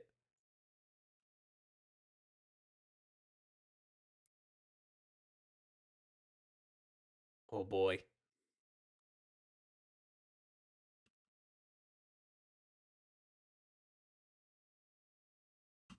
Look at this. There must be some serious scouting work on this play because the Bears, for whatever reason, are completely unafraid of having a defensive lineman over there. And beyond that, they seem to think that they can run a play like this, and then if the tight end slashes across, they've got Byard already charging down for it because 31 is on this thing. He's on this thing. It's also so funny because Dalton played a clean enough game, but if we're going to watch the defensive performance, I think we are. We basically are just going to watch an offense get nothing for the most part. So, because especially around now, they just started to grind. Grant, it feels like defenses have solved boots more than I've ever seen them. There you go, 52. There you go, 52. I always think these are unsung. Watch Taylor over here. Like Taylor is gonna get downhill, put the spin move on. Look at that. Oh, let's get to the behind. Looking nicey. Sweat him. Oh yeah. Oh yes. It's not even a play you're gonna finish. But you hit this spin move, and the fire alarm is gonna go off the moment Dalton sees that. Like, you've got Darrell Taylor looking over there. You've got Andy Dalton thinking, I can't throw this. Andrew Billings is going to pick this off and take me to the house. Like, he's probably going to truck me as he does it. Billings is the type where chances are Billings would pick this and then he will run downhill and then he'll hard shoulder into Dalton, probably end his career, and then take the ball to the house after turning around and just hitting the snot out of one of the linemen while holding the ball before then taking it to the house. Then he'll bully the referee into calling it 2 scores. He's just that kind of guy.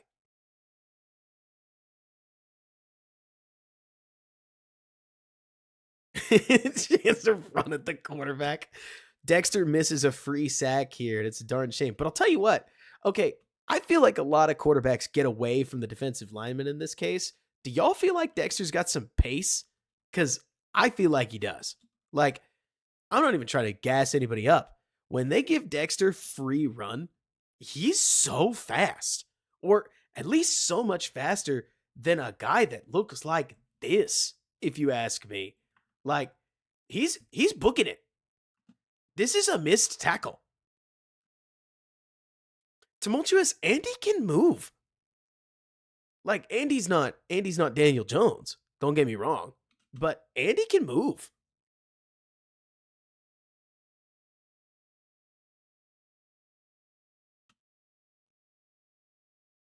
Which one did, Jibby? Dex or you talk about Dexter or you talking about Andy Dalton?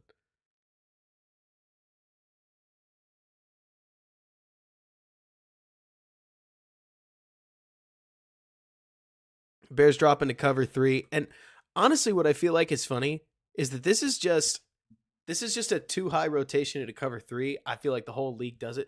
Do y'all realize how hard I try to not draw phallic symbols on the thing? Like, it is so easy. No idea to just go 1, 2 with a rollout, and then it's like, come on, like maybe I'm the problem, but I feel like you would just cackle at how often I'll go, yeah, you got this guy here, you got this guy here, and you're looking at something that's just gonna split the defenders. And it's like, I mean, if you watch, you could put it on the old bingo where, where if you see two circles, I'm gonna delete them before drawing the route, and that's that is why I do it. But so, anyways, it's a standard coverage rotation.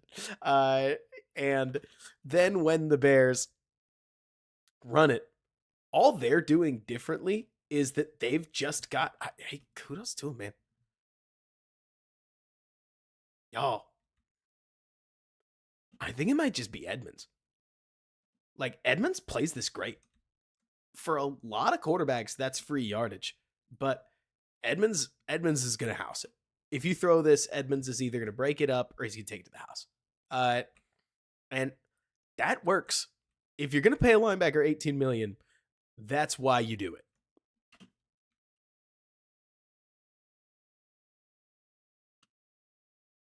Bears run a stunt.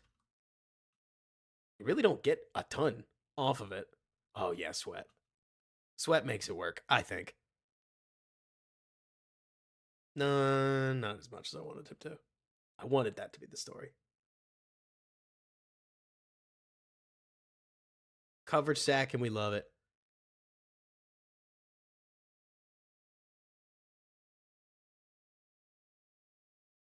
Derek, it feels like this season, Edmonds really has been the coverage dude.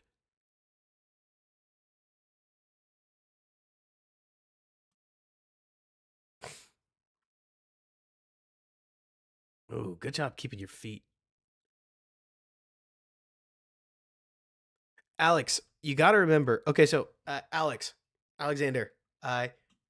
So Alexander mentions, I saw a not inconsiderable number of Panthers people talk about this as a game they expected to win.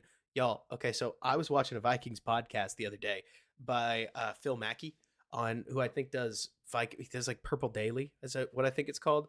And he brought up on his Friday podcast, Donald, you mentioned Panthers fans are delusional. Y'all, all football fans are delusional.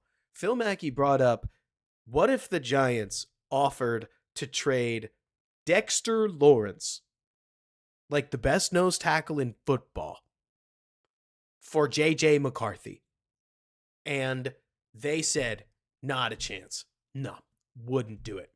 And then Phil said, what if they kicked in a second? And I was sitting here like, what am I listening to? What am I listening to? Yeah, I would trade the guy who's never taken an NFL snap that I got for one first-round pick in a trade for Dexter Lawrence, with Sam Darnold having led the team to 0-4. What are we talking about? Like, you don't need incentive. At that, if they want to, have at it. Bring him to me. The Vikings defense would be impossible.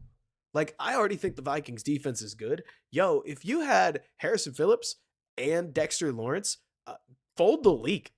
It's over. Like, I mean, at that point, are you kidding me? Are you kidding me? Like, that would be crazy. That would be bananas. It was that defense would shred them.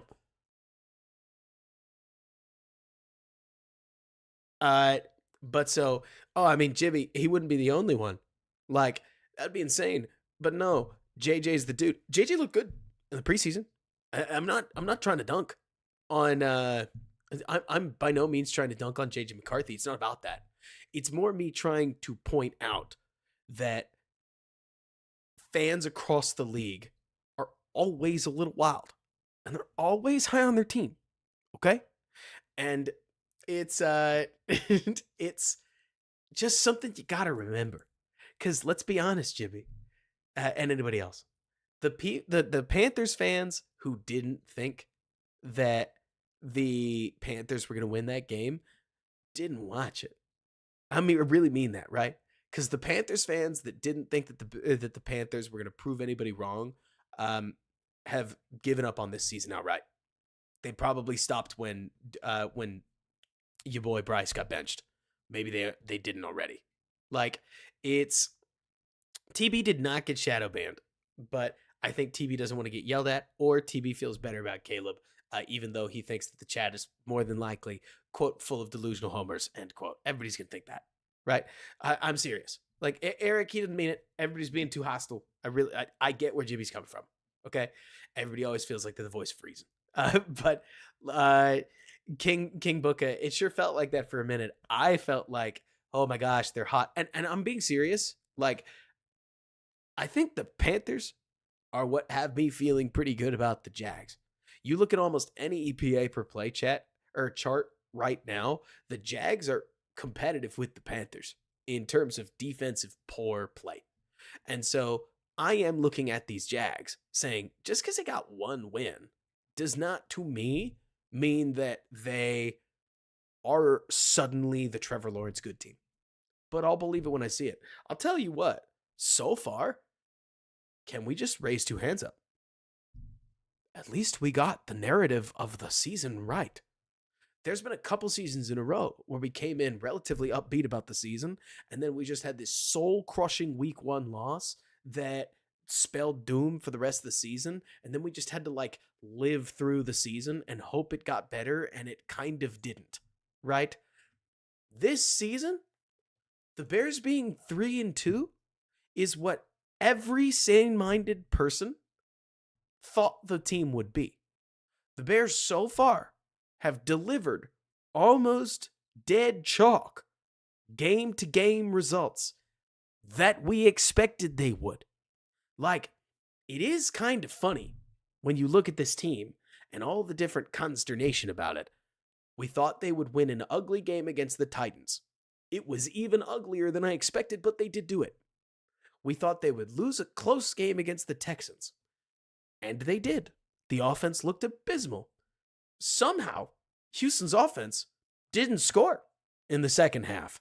And so they just hung around until the end of the game. We thought they would go on the road and lose to the Colts, which they did. The Colts played worse than I expected, so it kind of still feels like a missed opportunity even now. But we did think it would happen. Then we thought they would host the Rams and win that game. We didn't even think the Rams would be crazy hurt, but they did do it, and they did win. Then we thought they would welcome the Panthers and win, and they blew them out. Like, it's funny looking at this team because it does look like the team we thought it would be. I think that's good. Like, I'm not even trying to blow sunshine up you know where. I'm basically saying the Bears are Caleb and Rome taking steps forward, and potentially a defensive ad, like, or any ad, but they are a couple of these steps away from potentially getting even better. We'll have to wait and see. They've also got to survive that long. But if they can get through the next couple games playing good football, man, anything's on the table. That's okay, Big Steppa. You and Nick Whalen, my co-host, thought the same way.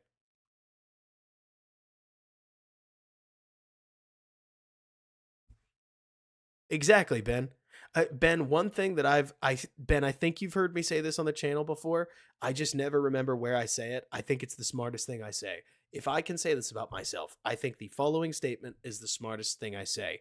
We always forget to account in our season predictions for how dramatic everybody is after every result. Like, living through the 10-7 season still feels 7 losses.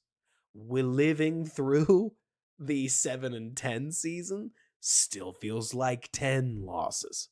A lot of people, I think, forget that for another team like the Texans, us Bears fans see them pretty rationally. But for us crazy psychos, we don't know what that looks like. And so It was me. Fuzz on that. Like it feels like a 9-win loss streak or win streak. But so I say all this, Ben, because I think that it means, like you're talking about, that it's important to zoom out and take a look on paper. Is this third down? It is 3rd and 5, isn't it? Big fan. Big fan. Big fan of the flat defense. This is the FU defense, right? This is the I don't think you can do nothing defense. This is the we're better than you defense. Oh, and they drop out of this is so pretty. This is so pretty. I love this. Get scoped. Get scoped, baby. You are toast. You are erased. Look at this. Ooh, Tremaine Edmonds just running that pole. You are covered. Like, that's gorgeous. That's pretty.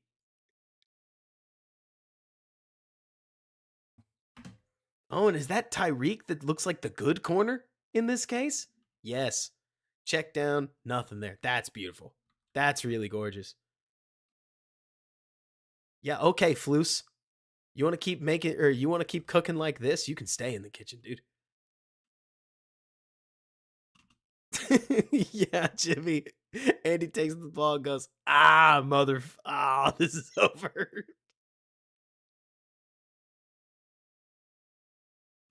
Donald. Donald. Donald, I'm not going to say this about this often, but dude, you got to get real. You got to get real, Donald.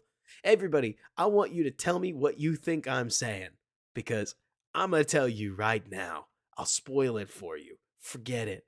Donald, Ashton Jeanty is not getting out of the top 15 picks.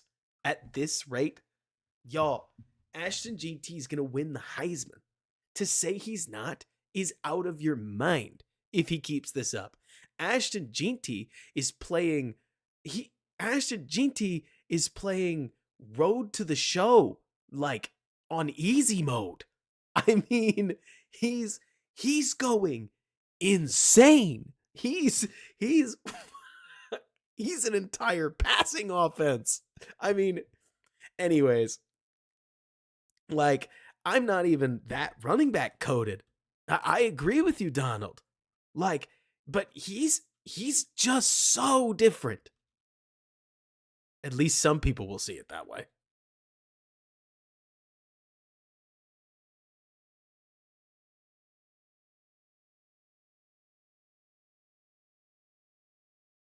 Good job. Good job.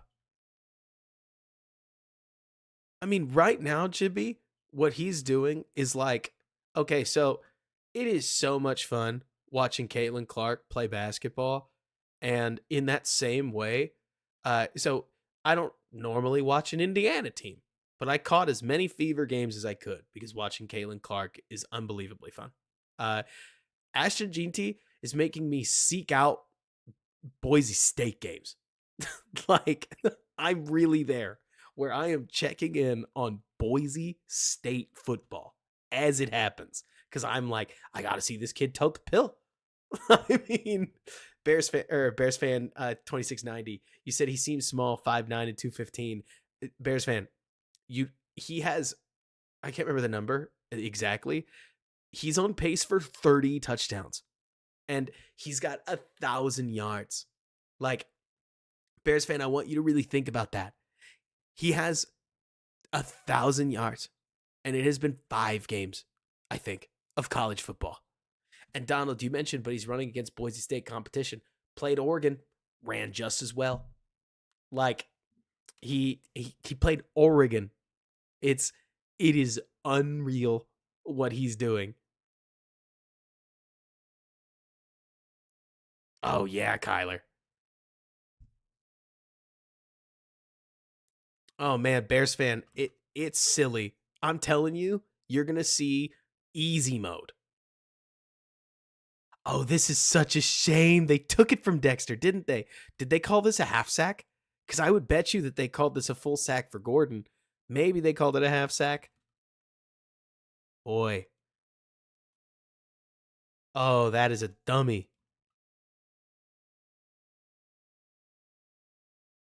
Dex, where'd you learn that? Dex, where'd you learn that? Stand up, freeze the guy, see you later. And you best believe that I'm not about to not talk about the guy. Like, how often is this happening? How often is this happening, y'all? Where Andrew Billings and somebody else are running or are winning concurrently. Look at that. Like this is just strength on strength. Look at this. Look at this. Like Billings just grabs a fistful of his jersey and he's just going to work through him. That's the whole pass rush is give me that, see you later. And he just beats him.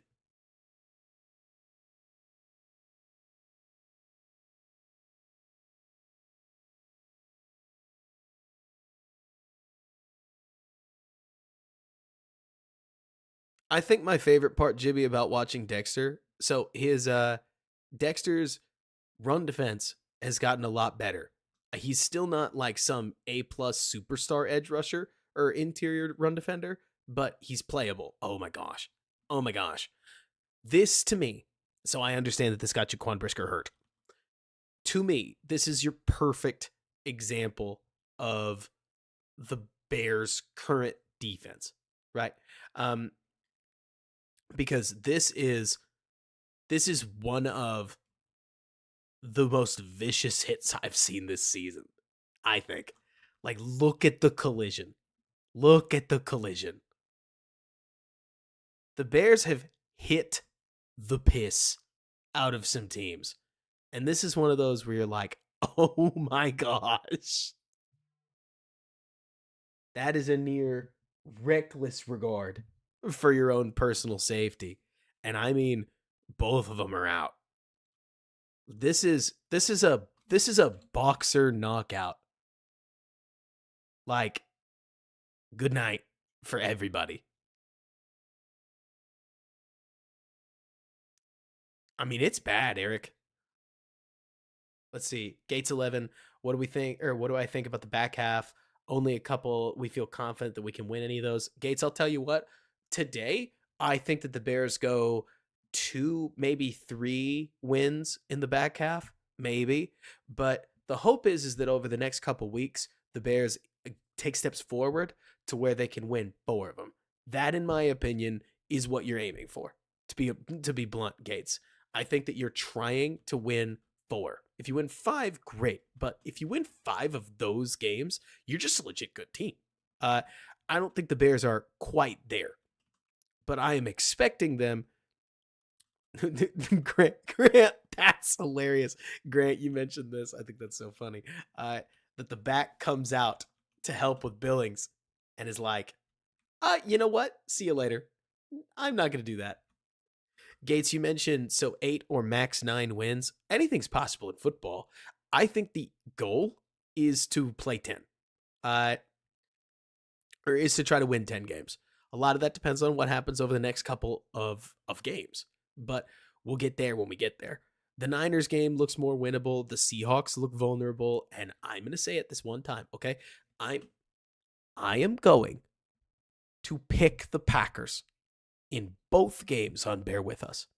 I have a rule that I came into this season with that I'm never going to pick the Bears until they win. I can't. You got to understand where I'm coming from. People look to me often to find optimism, and I can't give it to you against that team. I'm going to pick the Packers. But they look kind of vulnerable, don't they? Where'd their pass rush go? Jordan Love is playing messy football. Like, Christian Watson's out. Jaden Reed looks like a dog, but the locker room is kind of a mess. With Romeo Dobbs, like, not wanting even to play.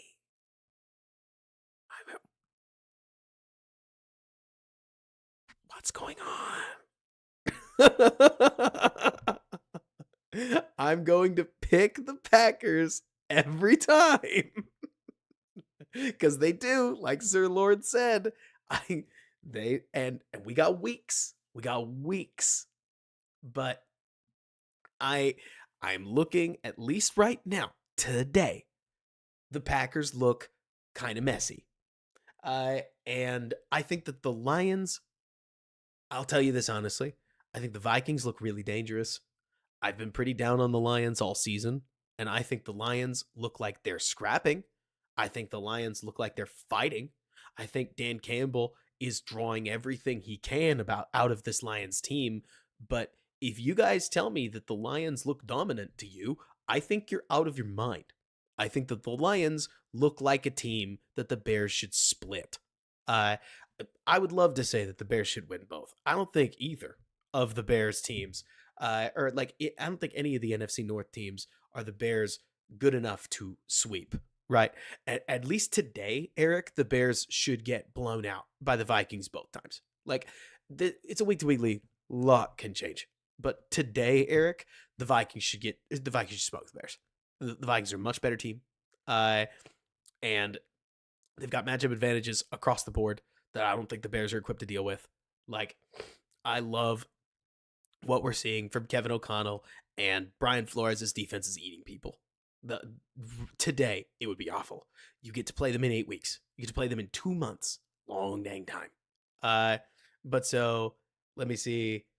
I know I didn't like speaking on this because that guy says what that guy 44 is asking me, how do I think Fields played on Sunday night? I'll be real. So to me, I thought Fields played a mostly clean game, but early in the game, he had a series where he threw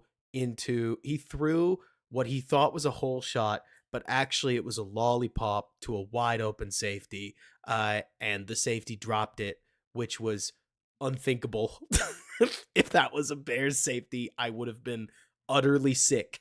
And on the very next play, he stared straight at a defensive lineman as he hit the piss out of him and knocked the ball out of his hands. And neither of those plays was a turnover. And Gates, 44, I got to be honest with you. The moment I saw that, nothing mattered. Like, if I was a fan base, or if I was a Steelers fan wanting to see Fields be the dude, that would have just dropped my heart out of my butt. Like, though, I understand everybody gets set of bad plays. I get it. But at least me watching him, I was like, same guy. Everybody in the chat say, like, Fields gonna Fields. But it was just like, same guy. But so I don't know. I really don't care. Donald said, I'm done caring about it. I don't really care. Like, to me, the dropped snaps have been the worst part of what Fields has done in Pittsburgh this season. Like, I think that the dropped the fumbled snaps are just weird. But Jibby, you mentioned you got to I definitely think Fields is tough. I've never questioned Fields' toughness, but I also think he's already starting to slow down, which happens after the hits start to pile up. Usually he's only gotten 6 games of the season. At least so far, that's been about the track where he starts to get hurt. So maybe I hope he lasts longer this time. I hope he gets the 4th round pick, but he is great at getting back on his fumbles. Steven, I'd be blown away if Fields didn't start next week. I think it's way too early to hook him. That's not even me as a Bears fan. I think Fields played too well in week 4. I think he was part of why they won the first 3 games. It would be, to me, very weird to go with Russ now. That guy you mentioned, how do I think the Commanders game will go? I think the Commanders game will be an interesting test for all parties, because I think that a lot of what the Commanders are doing with their basically screen and RPO passing game, the Bears are going to make life a lot harder on them. But also, the Bears are not exactly the best run defense in the league right now, and the Commanders are really killing people on the ground. So it wouldn't surprise me if they're able to move the ball a little bit. But I'll tell you what, at least, okay, so Gates, I'll be honest with you. This is going to be a really funny game, because I think there's a chance. Hey, a lot of Bears fans have said this before, and when the Bears fans say it, they tend to get burned. So understand that I'm saying something that I know could blow up in my face, right? But Caleb and Daniels might engage in a bit of a shootout. And the reactions to that, one way or another, are gonna be pretty hilarious and sensational. I'll tell you, Jibby, you mentioned it's time to start the conversations. I don't think there is a conversation. Like, if Daniels plays better than Washington, then the conversation might be about polls. But if Caleb is still a good pick, then I'm being honest. What's the answer? Is it be upset that Jaden Daniels is wearing a different uniform while the Bears play in the playoffs? Like, I'm serious, Jib. Because if Caleb's not, I'm not even saying if Caleb's like not a colossal bust. I'm saying if in a theoretical world where Daniels is the dude and Caleb is good, then what? Like, do you be mad? I just don't want to be that mad. But that's the thing, that guy. I would love to see, personally, I would love to see the Bears just shut the Commanders down. I would love to see the Bears shut every offense that they play down. At least right now, the Commanders have such hot momentum, and I don't know them that well, that I'm not trying to make more out of them than I can. Because I really, that one in particular is something that I don't know. I really don't want to be yet another person who's trying to tear down Jaden Daniels, because it does feel like there's a lot of Bears fans right now that are less looking to analyze and more looking to discredit. Good play by Tyreek.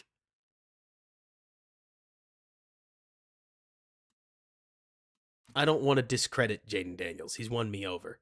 But I hope the Bears defense is able to stop him. That ball flutters.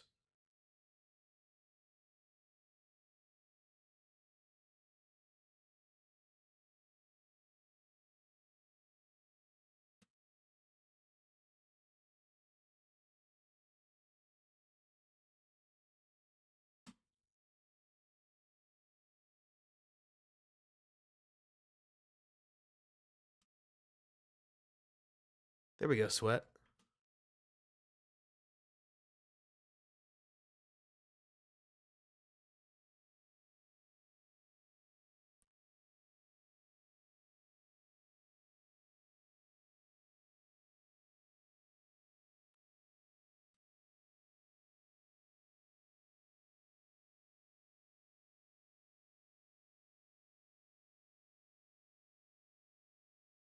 This was beautiful. I love the coverage on this snap.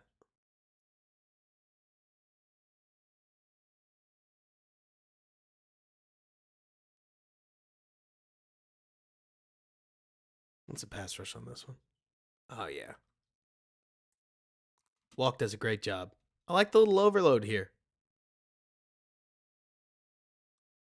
Stack 3 guys on one side of the ball. You're basically daring them to pick you up 3-on-3, or like 3-on-3. But moreover, you're going to control this. So, I mean, look at this. I love it, right? The moment you get this overload, you're pretty sure the center's going to have to work to his left. I guess he just doesn't. They stick TJ Edwards right here, and they react to him. Like, at that point, they want to try to fit this with 4. But, like, why? Like, this couldn't have been more obvious. Schematically, you got the Panthers to give you a free one-on-one, and one of you guys wins it.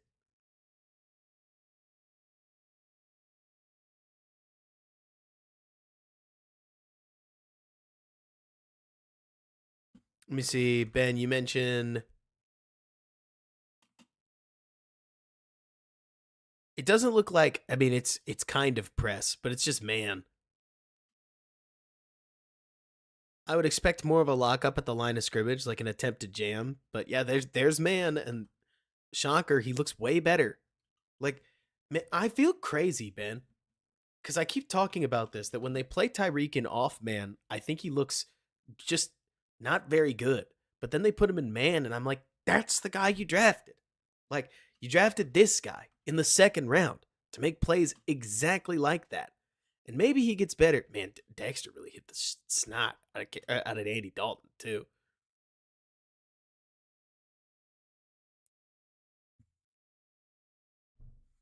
He's got Quentin in Madden terms. Dexter's got what or hits that when your quarterback gets hit by one of those guys, he like all the route concepts get fuzzy on the next play. That guy, for what it's worth, it looks to me like the Bears are playing sides most of the time. Like the ball's over here, so they're gonna have Tyreek on what's called the boundary, and then they're going to have Jalen on the field. So Jalen is playing where the receiver has, literally speaking, more space. And then Tyreek is playing in the tighter space. The problem is that this is, or the problem, who asked me, that guy, is that the Bears, so they're playing boundary field, Jib. And because of that, that means that if you want to get a matchup against Tyreek Stevenson, you know where it's going to be. Because if the ball's over here, you know that Tyreek's coming over to this side of the field. And then generally they stick there for the rest of the drive. But that's definitely where they try to start.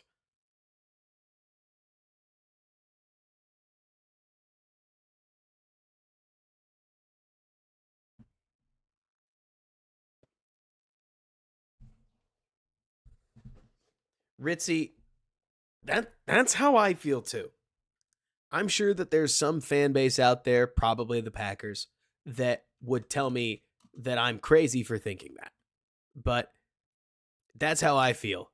You weren't confused by it, especially Nico Collins. Well, that guy, a lot of people do it for what it's worth. Like, the problem is that, so I think Jalen is I think Jalen Johnson's extremely good. Let's start there. Okay. Shadowing guys is really hard. We've seen Jalen try to do it. It's a different ballgame. Nobody does it for a reason. Jalen Ramsey tried to shadow guys for a while. He got burnt too. Like, shadowing guys is just outrageously difficult, that guy. And beyond that, if you can control the shadow, you can figure out their checks really easily. Like the shadow in and of itself is a tell, and you can exploit it.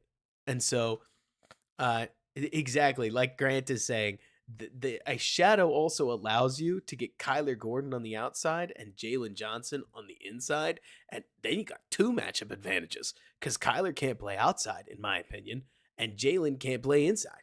And so I don't know if there are any shadow corners, Jib. Like, at least in all the defenses that I've watched in Chicago and around the league, you don't get Pat Surtain following anybody. You don't get Sauce Gardner following anybody. Nobody does it. You can exploit these matchups all you want to. Maybe did Snead do it? Something about that doesn't shock me, but a lot of times if a guy does it, he usually asked to.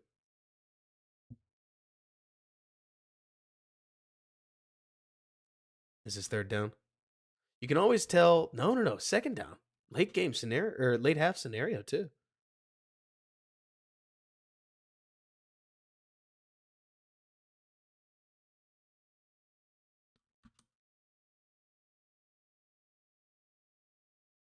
Is there a penalty on this play? Or did he just run up the sidelines? What a shame.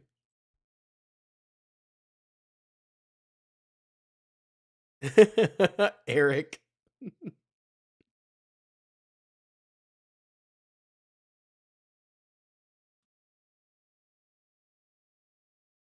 You got to wrap there, but it's worth remembering. Chances are Brisker is currently playing with a concussion. If that makes you feel better for it, great. Maybe it doesn't. Oh, they miss. Y'all, I forgot to tell you how funny it was, in my opinion, that Eddie Pinheiro came to Chicago just to miss a field goal. That made me laugh so hard. I about howled.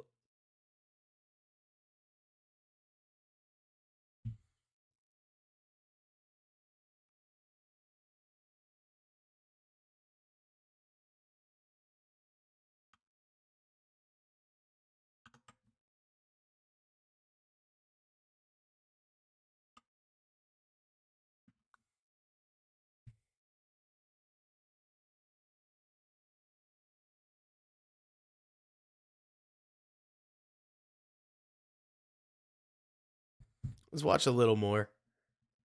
Let's see. And Ritzy, that is pretty funny.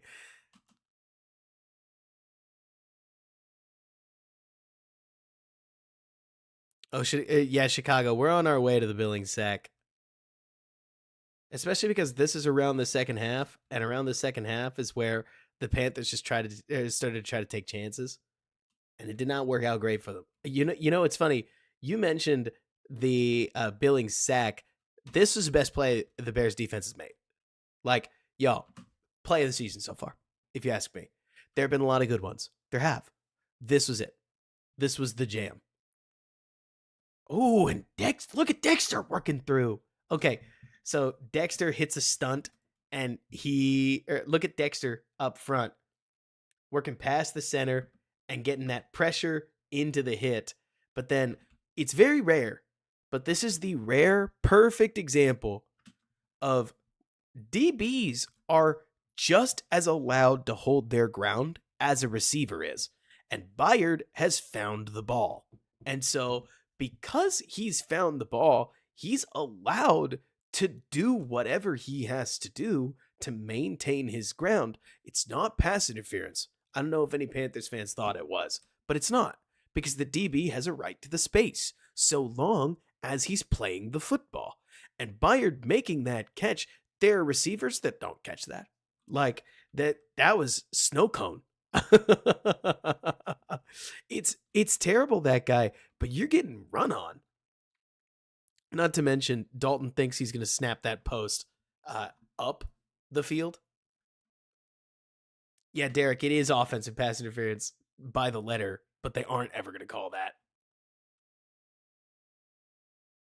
And I love how the defense is playing like they know this is just going to happen. Like, these dudes are not surprised. You know what I mean? I understand. I understand that it's the Panthers. But this Bears defense is just out there mashing people.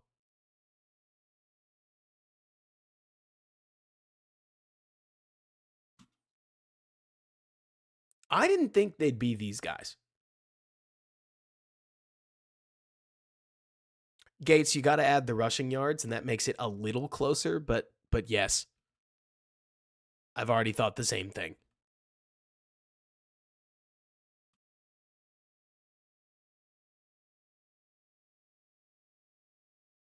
Boom. Oh.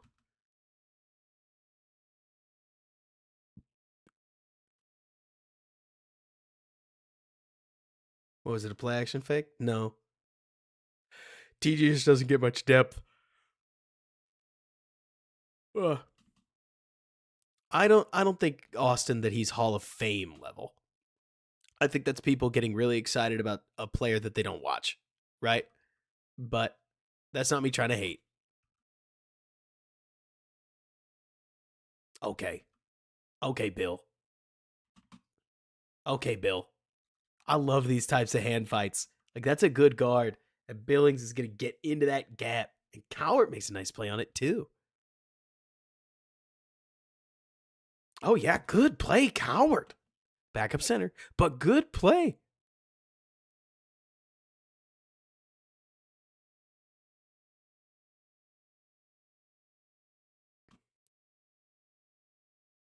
Pretty. That ball sank. But the coverage dropout is nice. And I would hope Brisker would be able to make a play on it.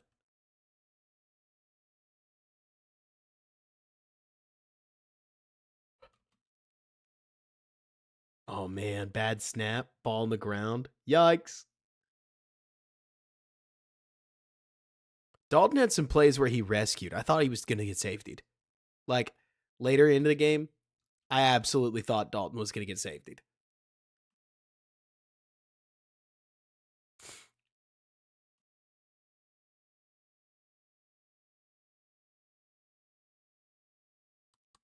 Ooh, who's that? Is that Taylor? Oh. Woo! Watch this. Taylor sees the sniffer, gets inside of him. Broken ankle. Tackle.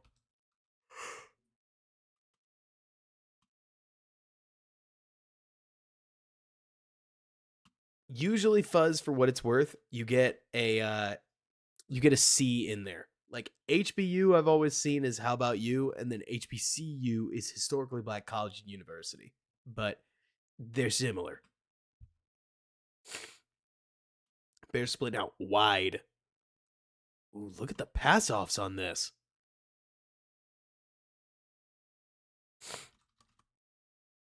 Now, I don't know about you guys. I thought that was a pretty weak hold or a DPI call. Maybe the refs wanted to do the Panthers a favor, but personally, that's pretty meager. If the Bears got a call like that, I'd say the same thing.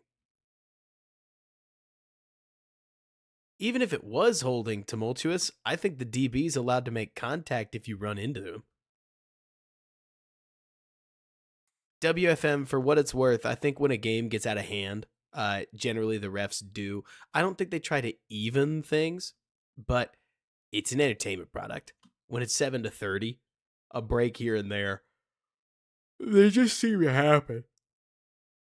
This is probably my favorite. So I just said we had a favorite play of the season. This is one of the most thunderous hits Javon Dexter has unleashed all season. Y'all, look at this.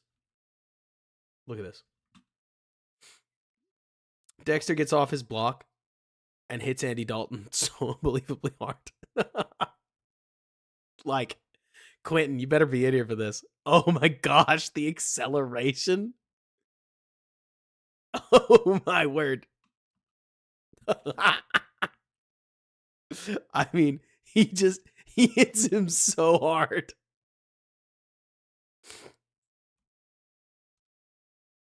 He hits him so hard. See ya. And you think these hits don't add up? Suddenly, then they're on the goal line. We got to run on the play after that.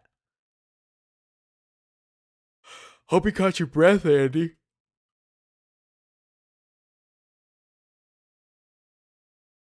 Takes another massive hit. Oh my gosh. I'm laughing because I believe these kinds of hits make a quarterback skittish. Then you get a guy who's actually kind of open. Like, this is kind of open, I guess. And Stevenson's spinning for it. But you get two defenders bearing down on him, pun intended, and now your quarterback still takes a brutal shot.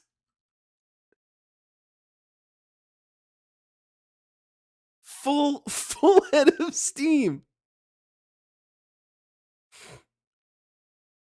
I mean, these Bears do not want nice things for your guy. Look, I'm not saying I know what's going to happen, because I don't.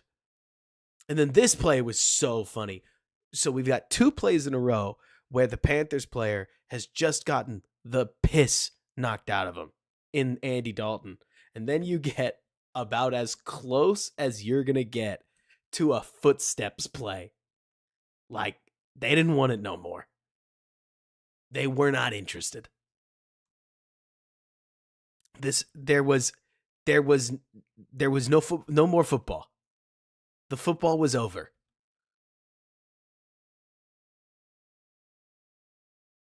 Oh, see ya.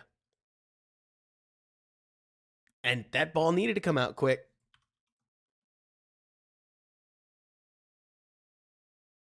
Because Dex was there.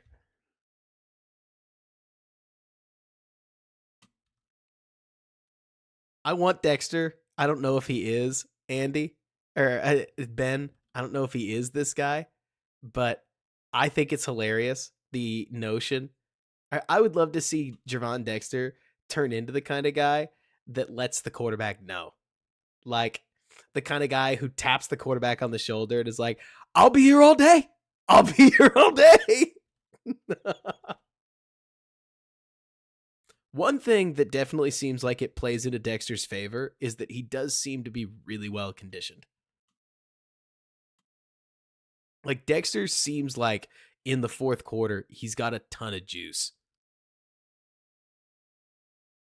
Look at Sweat on this play. We're moving quick because I want to go to sleep.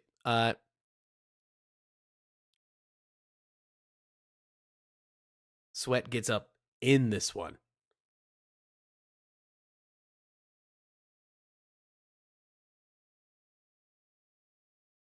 I need the Billings sack in my life. And who's this? Who's this thundering the lineman? Okay, TJ. Every once in a while, TJ Edwards will summon the strength of a defensive tackle. And I love him for that. No, Deej. I just can't do that anymore. My job got a little too demanding. How on earth did he make this tackle? How on earth did Kyler Gordon hang on to this?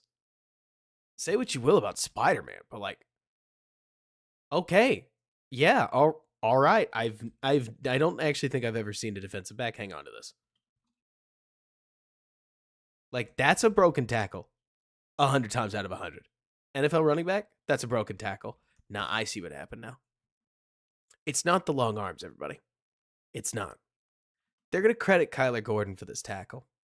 But what really happened was he got touched by the hand of God. And the moment he did, you're not able to stay up. That's all it took. The Billings comes due.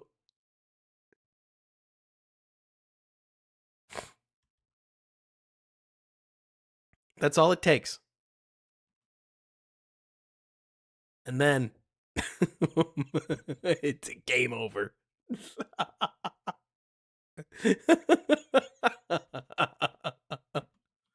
Called game. Running start.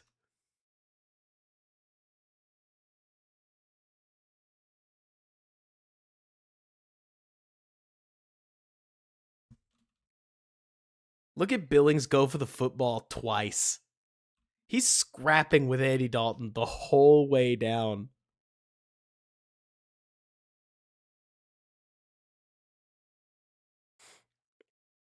Yes, I know exactly what you mean. We watched the whole offense, no worries. But it was really nice. Look at Billings go for the hand. He wants more. Yeah, somebody mentioned, but it's a Did he say that, Grant? That's wild. But so I don't really know why they let him go. It has to be a miss. Like, beyond the fact that obviously Andrew Billings ends up 1-on-1, I have to think Hunt is supposed to take him here and they're going to go 5 out. It would be my assumption that there's no way they wouldn't just sit 5-on-5 because they can't. But then Hunt makes a mistake. The moment he makes a mistake, Andy never sees him. This is also, you want to talk about the little things in football? I don't think Andy takes this hit if he's not staring at the ground when the ball hits him. Like, look at the cost of a bad snap. I know nobody's going to think like this, but we've got a bad protection assignment and we've got the center spiking the snap in his own butt. And now your quarterback has to snap his head up as fast as he can and misses the fact that he's got a defensive tackle living inside of him. Like, game over.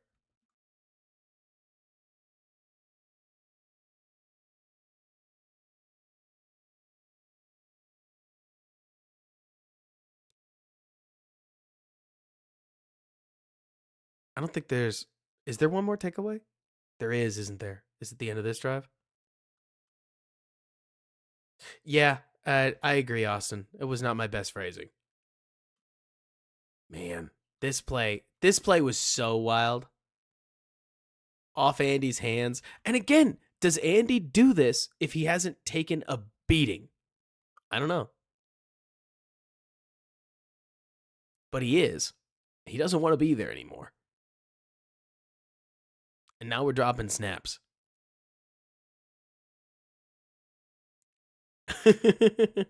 Thank you, Ritzy.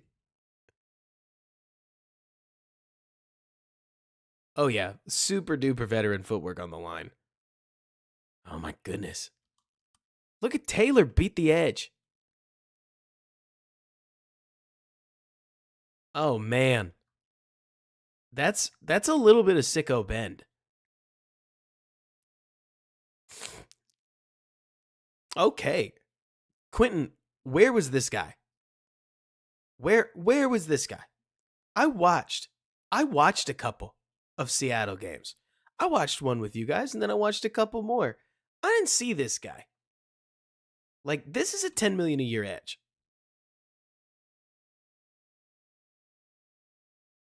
This edge has bend. Like, this is a good player. That's tough. It's funny, right? A lot of guys can do the first part. A lot of guys can take the step down the line. But look at this foot, right? We're talking right foot starting here. Now watch the work he does with his right foot. Because he's going to get low. He going to anchor. Look at this. Then get that left foot in, secure it with that right foot, and turn that corner. That is hard. That is a very, very hard. Like, that is strength to go with the speed. I don't know who's refined what in the weeks he's been a Bear, but I'll tell you what I credit it to. So you guys hear me make some jokes on this channel. I am a massive, massive fan of taping yourself up like a creative player. Never seen a player that looked this good, that played bad, ever. You put the gloves on, you get the armbands on, you wear 52 on your back. How could you play poorly? When's it going to happen? When's it ever happened? You want to play like superstar? Dress like superstar.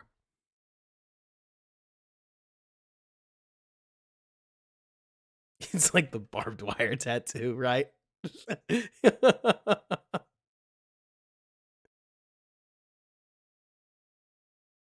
I mean, Quentin, in very literal point, or in a very literal way of saying it, you can feel the second round pedigree. Like, it just doesn't feel like it was there for it. It wasn't this obvious in Seattle. And everybody's talked about. I've heard the Seahawks fans say it. Well, yeah, just don't ask him to defend the run. You bet. We won't. But an expensive designated pass rusher is hard to find. And then you get the occasional play like this. Okay, get into open space. Run defense? Shut up, Robert. I'm Darrell Taylor, and I'll do whatever I damn well want to. Thanks, though.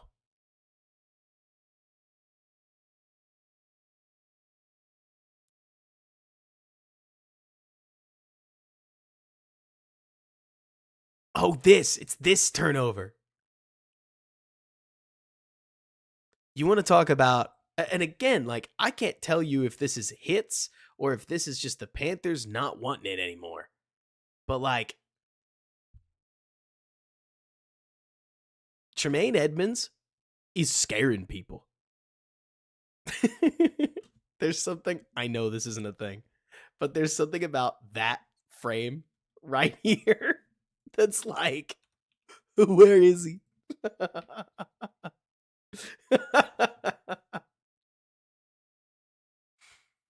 Tremaine is flying.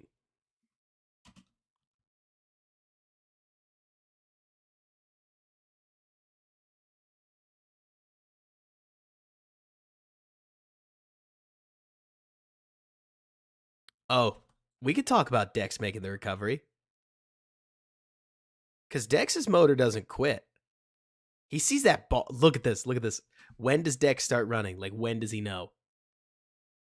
He sees that ball right there and just races.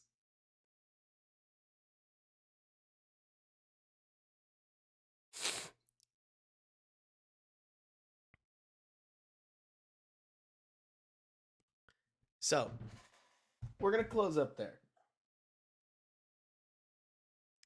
Here's my take, okay? Strap in. Bears have got a couple narrative loaded games. Have y'all thought about this? Y'all thought about this? Bears go to London. What's the story? Prince that was promised versus Prince that was promised. Then they get a bye week. Then what's the story? Number 1 versus number 2. Then they go to the week after that. I believe they take on Arizona. What's the story? There isn't one. That one we skip. I guess it's 2 Lincoln Riley quarterbacks, right? No, I hear you, Big Steppa. I'm more, hang on, Big. This is less analysis. So look, Big Steppa, can I be real with you? What is the magic? What do I bring? Why are you watching this stream? Because I will give you the analysis that I have absorbed from poring over NFL playbooks, and then I will also talk to you like a radio broadcaster. You get both. Meaning, for most people, you got to put up with one, right? But that I like both. Anyways, so they're like Lincoln Riley quarterbacks, whatever. We move on there. Then after that, you get number 1 versus number 3. And I say this before you get the Packers game, which is its own narrative spool, because Jibby, you mentioned I'll be really disappointed if Caleb plays well in blank. I think the media is going to make it to where if Caleb plays poorly in blank, Caleb could play poorly in any game except honestly, Caleb could play poorly in Arizona. Yeah. And then it'll become, I guess there's only one good Lincoln Riley quarterback. And like the haters are out. That's not even me trying to dunk or, I don't know, be a homer. A lot less people seem to want Caleb to be good than people wanted Fields to be good. People worked really hard to excuse Fields, not just us. Like, we had a lot of analysts that were really working to Ritzy. Thank you so much for subscribing. I appreciate you being part of the journey. So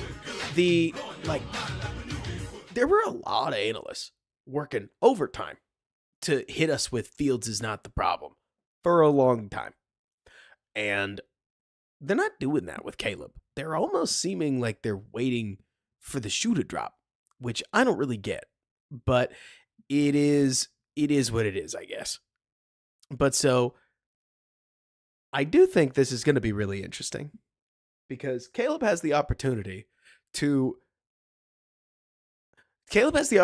the next couple games. I'm going to give you a bold call. Okay. So over the next 4 games, it is possible that Caleb breaks the rookie passing touchdown record. He also might break the rookie passing yardage record, right? So remember, passing touchdowns, 11. We're at 5. In case you were curious, that means Caleb in 5 games is near what took Mitch and Fields 12, if you care. Caleb should break the passing yardage record. He's at 1091 now. And the yardage record is about 2150. And so that means he basically just has to double his passing yardage total. We have been really bad. But so I say this all because this could be really fun. I think it will be really fun. I think it is interesting watching a bunch of games because over the years, whenever we watch the defense, other teams don't seem to maximize their passing yardage. Then we look at our quarterback and we want him to, but also, I don't know, how much of it is him being a rookie? How much of it is this? I got to tell you guys, I understand I just spoke for 4 hours. I don't feel like I have as much to say about this Bears team as I usually do because I don't feel like this Bears team is as definitive as a lot of Bears teams have been. Most of the time, the Bears are definitively bad. Definitively bad. And I have to break the news that they're no-hopers very early in the season, which has never been fun. But I've never been fully wrong on that. This season, I got to tell you, I kind of think they're legit. There's a lot that could derail that. But the Bears have a bad offensive line. And the rest of the team actually looks really fun. And I got to tell you, the receiver room is going to figure it out. Rome is too good. Can we just say that? Thank you so much, Garrett Bauman. I appreciate you. Let's just say that out loud, because I think it's true. Rome Odunze is too good for this to continue. Not just the running downfield. Like, not just the getting open things. I'm talking, I think Rome could finish the season with a very, very, very healthy yardage total. Now, it's got to start soon, but he may, like, that guy looks like a star. And if Caleb Williams plays well, Rome Odunze may make him look great. And I don't care. Go be Jamar Chase for all I care. What's up, OKC Bears boy? Thank you guys so much for subscribing. What? A lot of subscriptions. Thank you guys. But Ritzy, you mentioned I think Rome Odunze could snap off a 200-yard game. Like you mentioned, a 3-touchdown game. I think Rome could have one of those games where he catches 2 deep touchdowns and then an end zone fade. Like Rome looks like that dude. It's just a matter of when and against who, if you ask me. But and I'm with you, Christian, where nobody needs to be mad. I think that's the good thing. It's a good problem to have when you have too many dudes. They've got too many dudes. We love it. But either way, everybody, to me, the big thing that I look at, the next 4 games are all winnable. I am probably going to pick the Bears in all 4 of the next 4 games, pending health. Okay? The Commanders game is probably the diciest one. That one they may lose, especially because it's not in Chicago, if memory serves. But that's 2 weeks from now. And part of me does think that that the Commanders may fizzle a little. But I don't know. It's kind of weird because I look at this and I say to myself, I'm probably not allowed to say this, but I'm going to say it anyways. I came to this season for Caleb, and I'm still here because the whole team is fun. So find a way to win 3 of these. And the moment you do that, well, you may just have yourself a magic season. It would be awesome. Can I say this? It would be awesome if for once I got a yearly prediction on the nose. We're not there yet. But if the Bears do manage to win 10 games, that would be healing. Talk to you boys soon. Thank you so much. Bear down.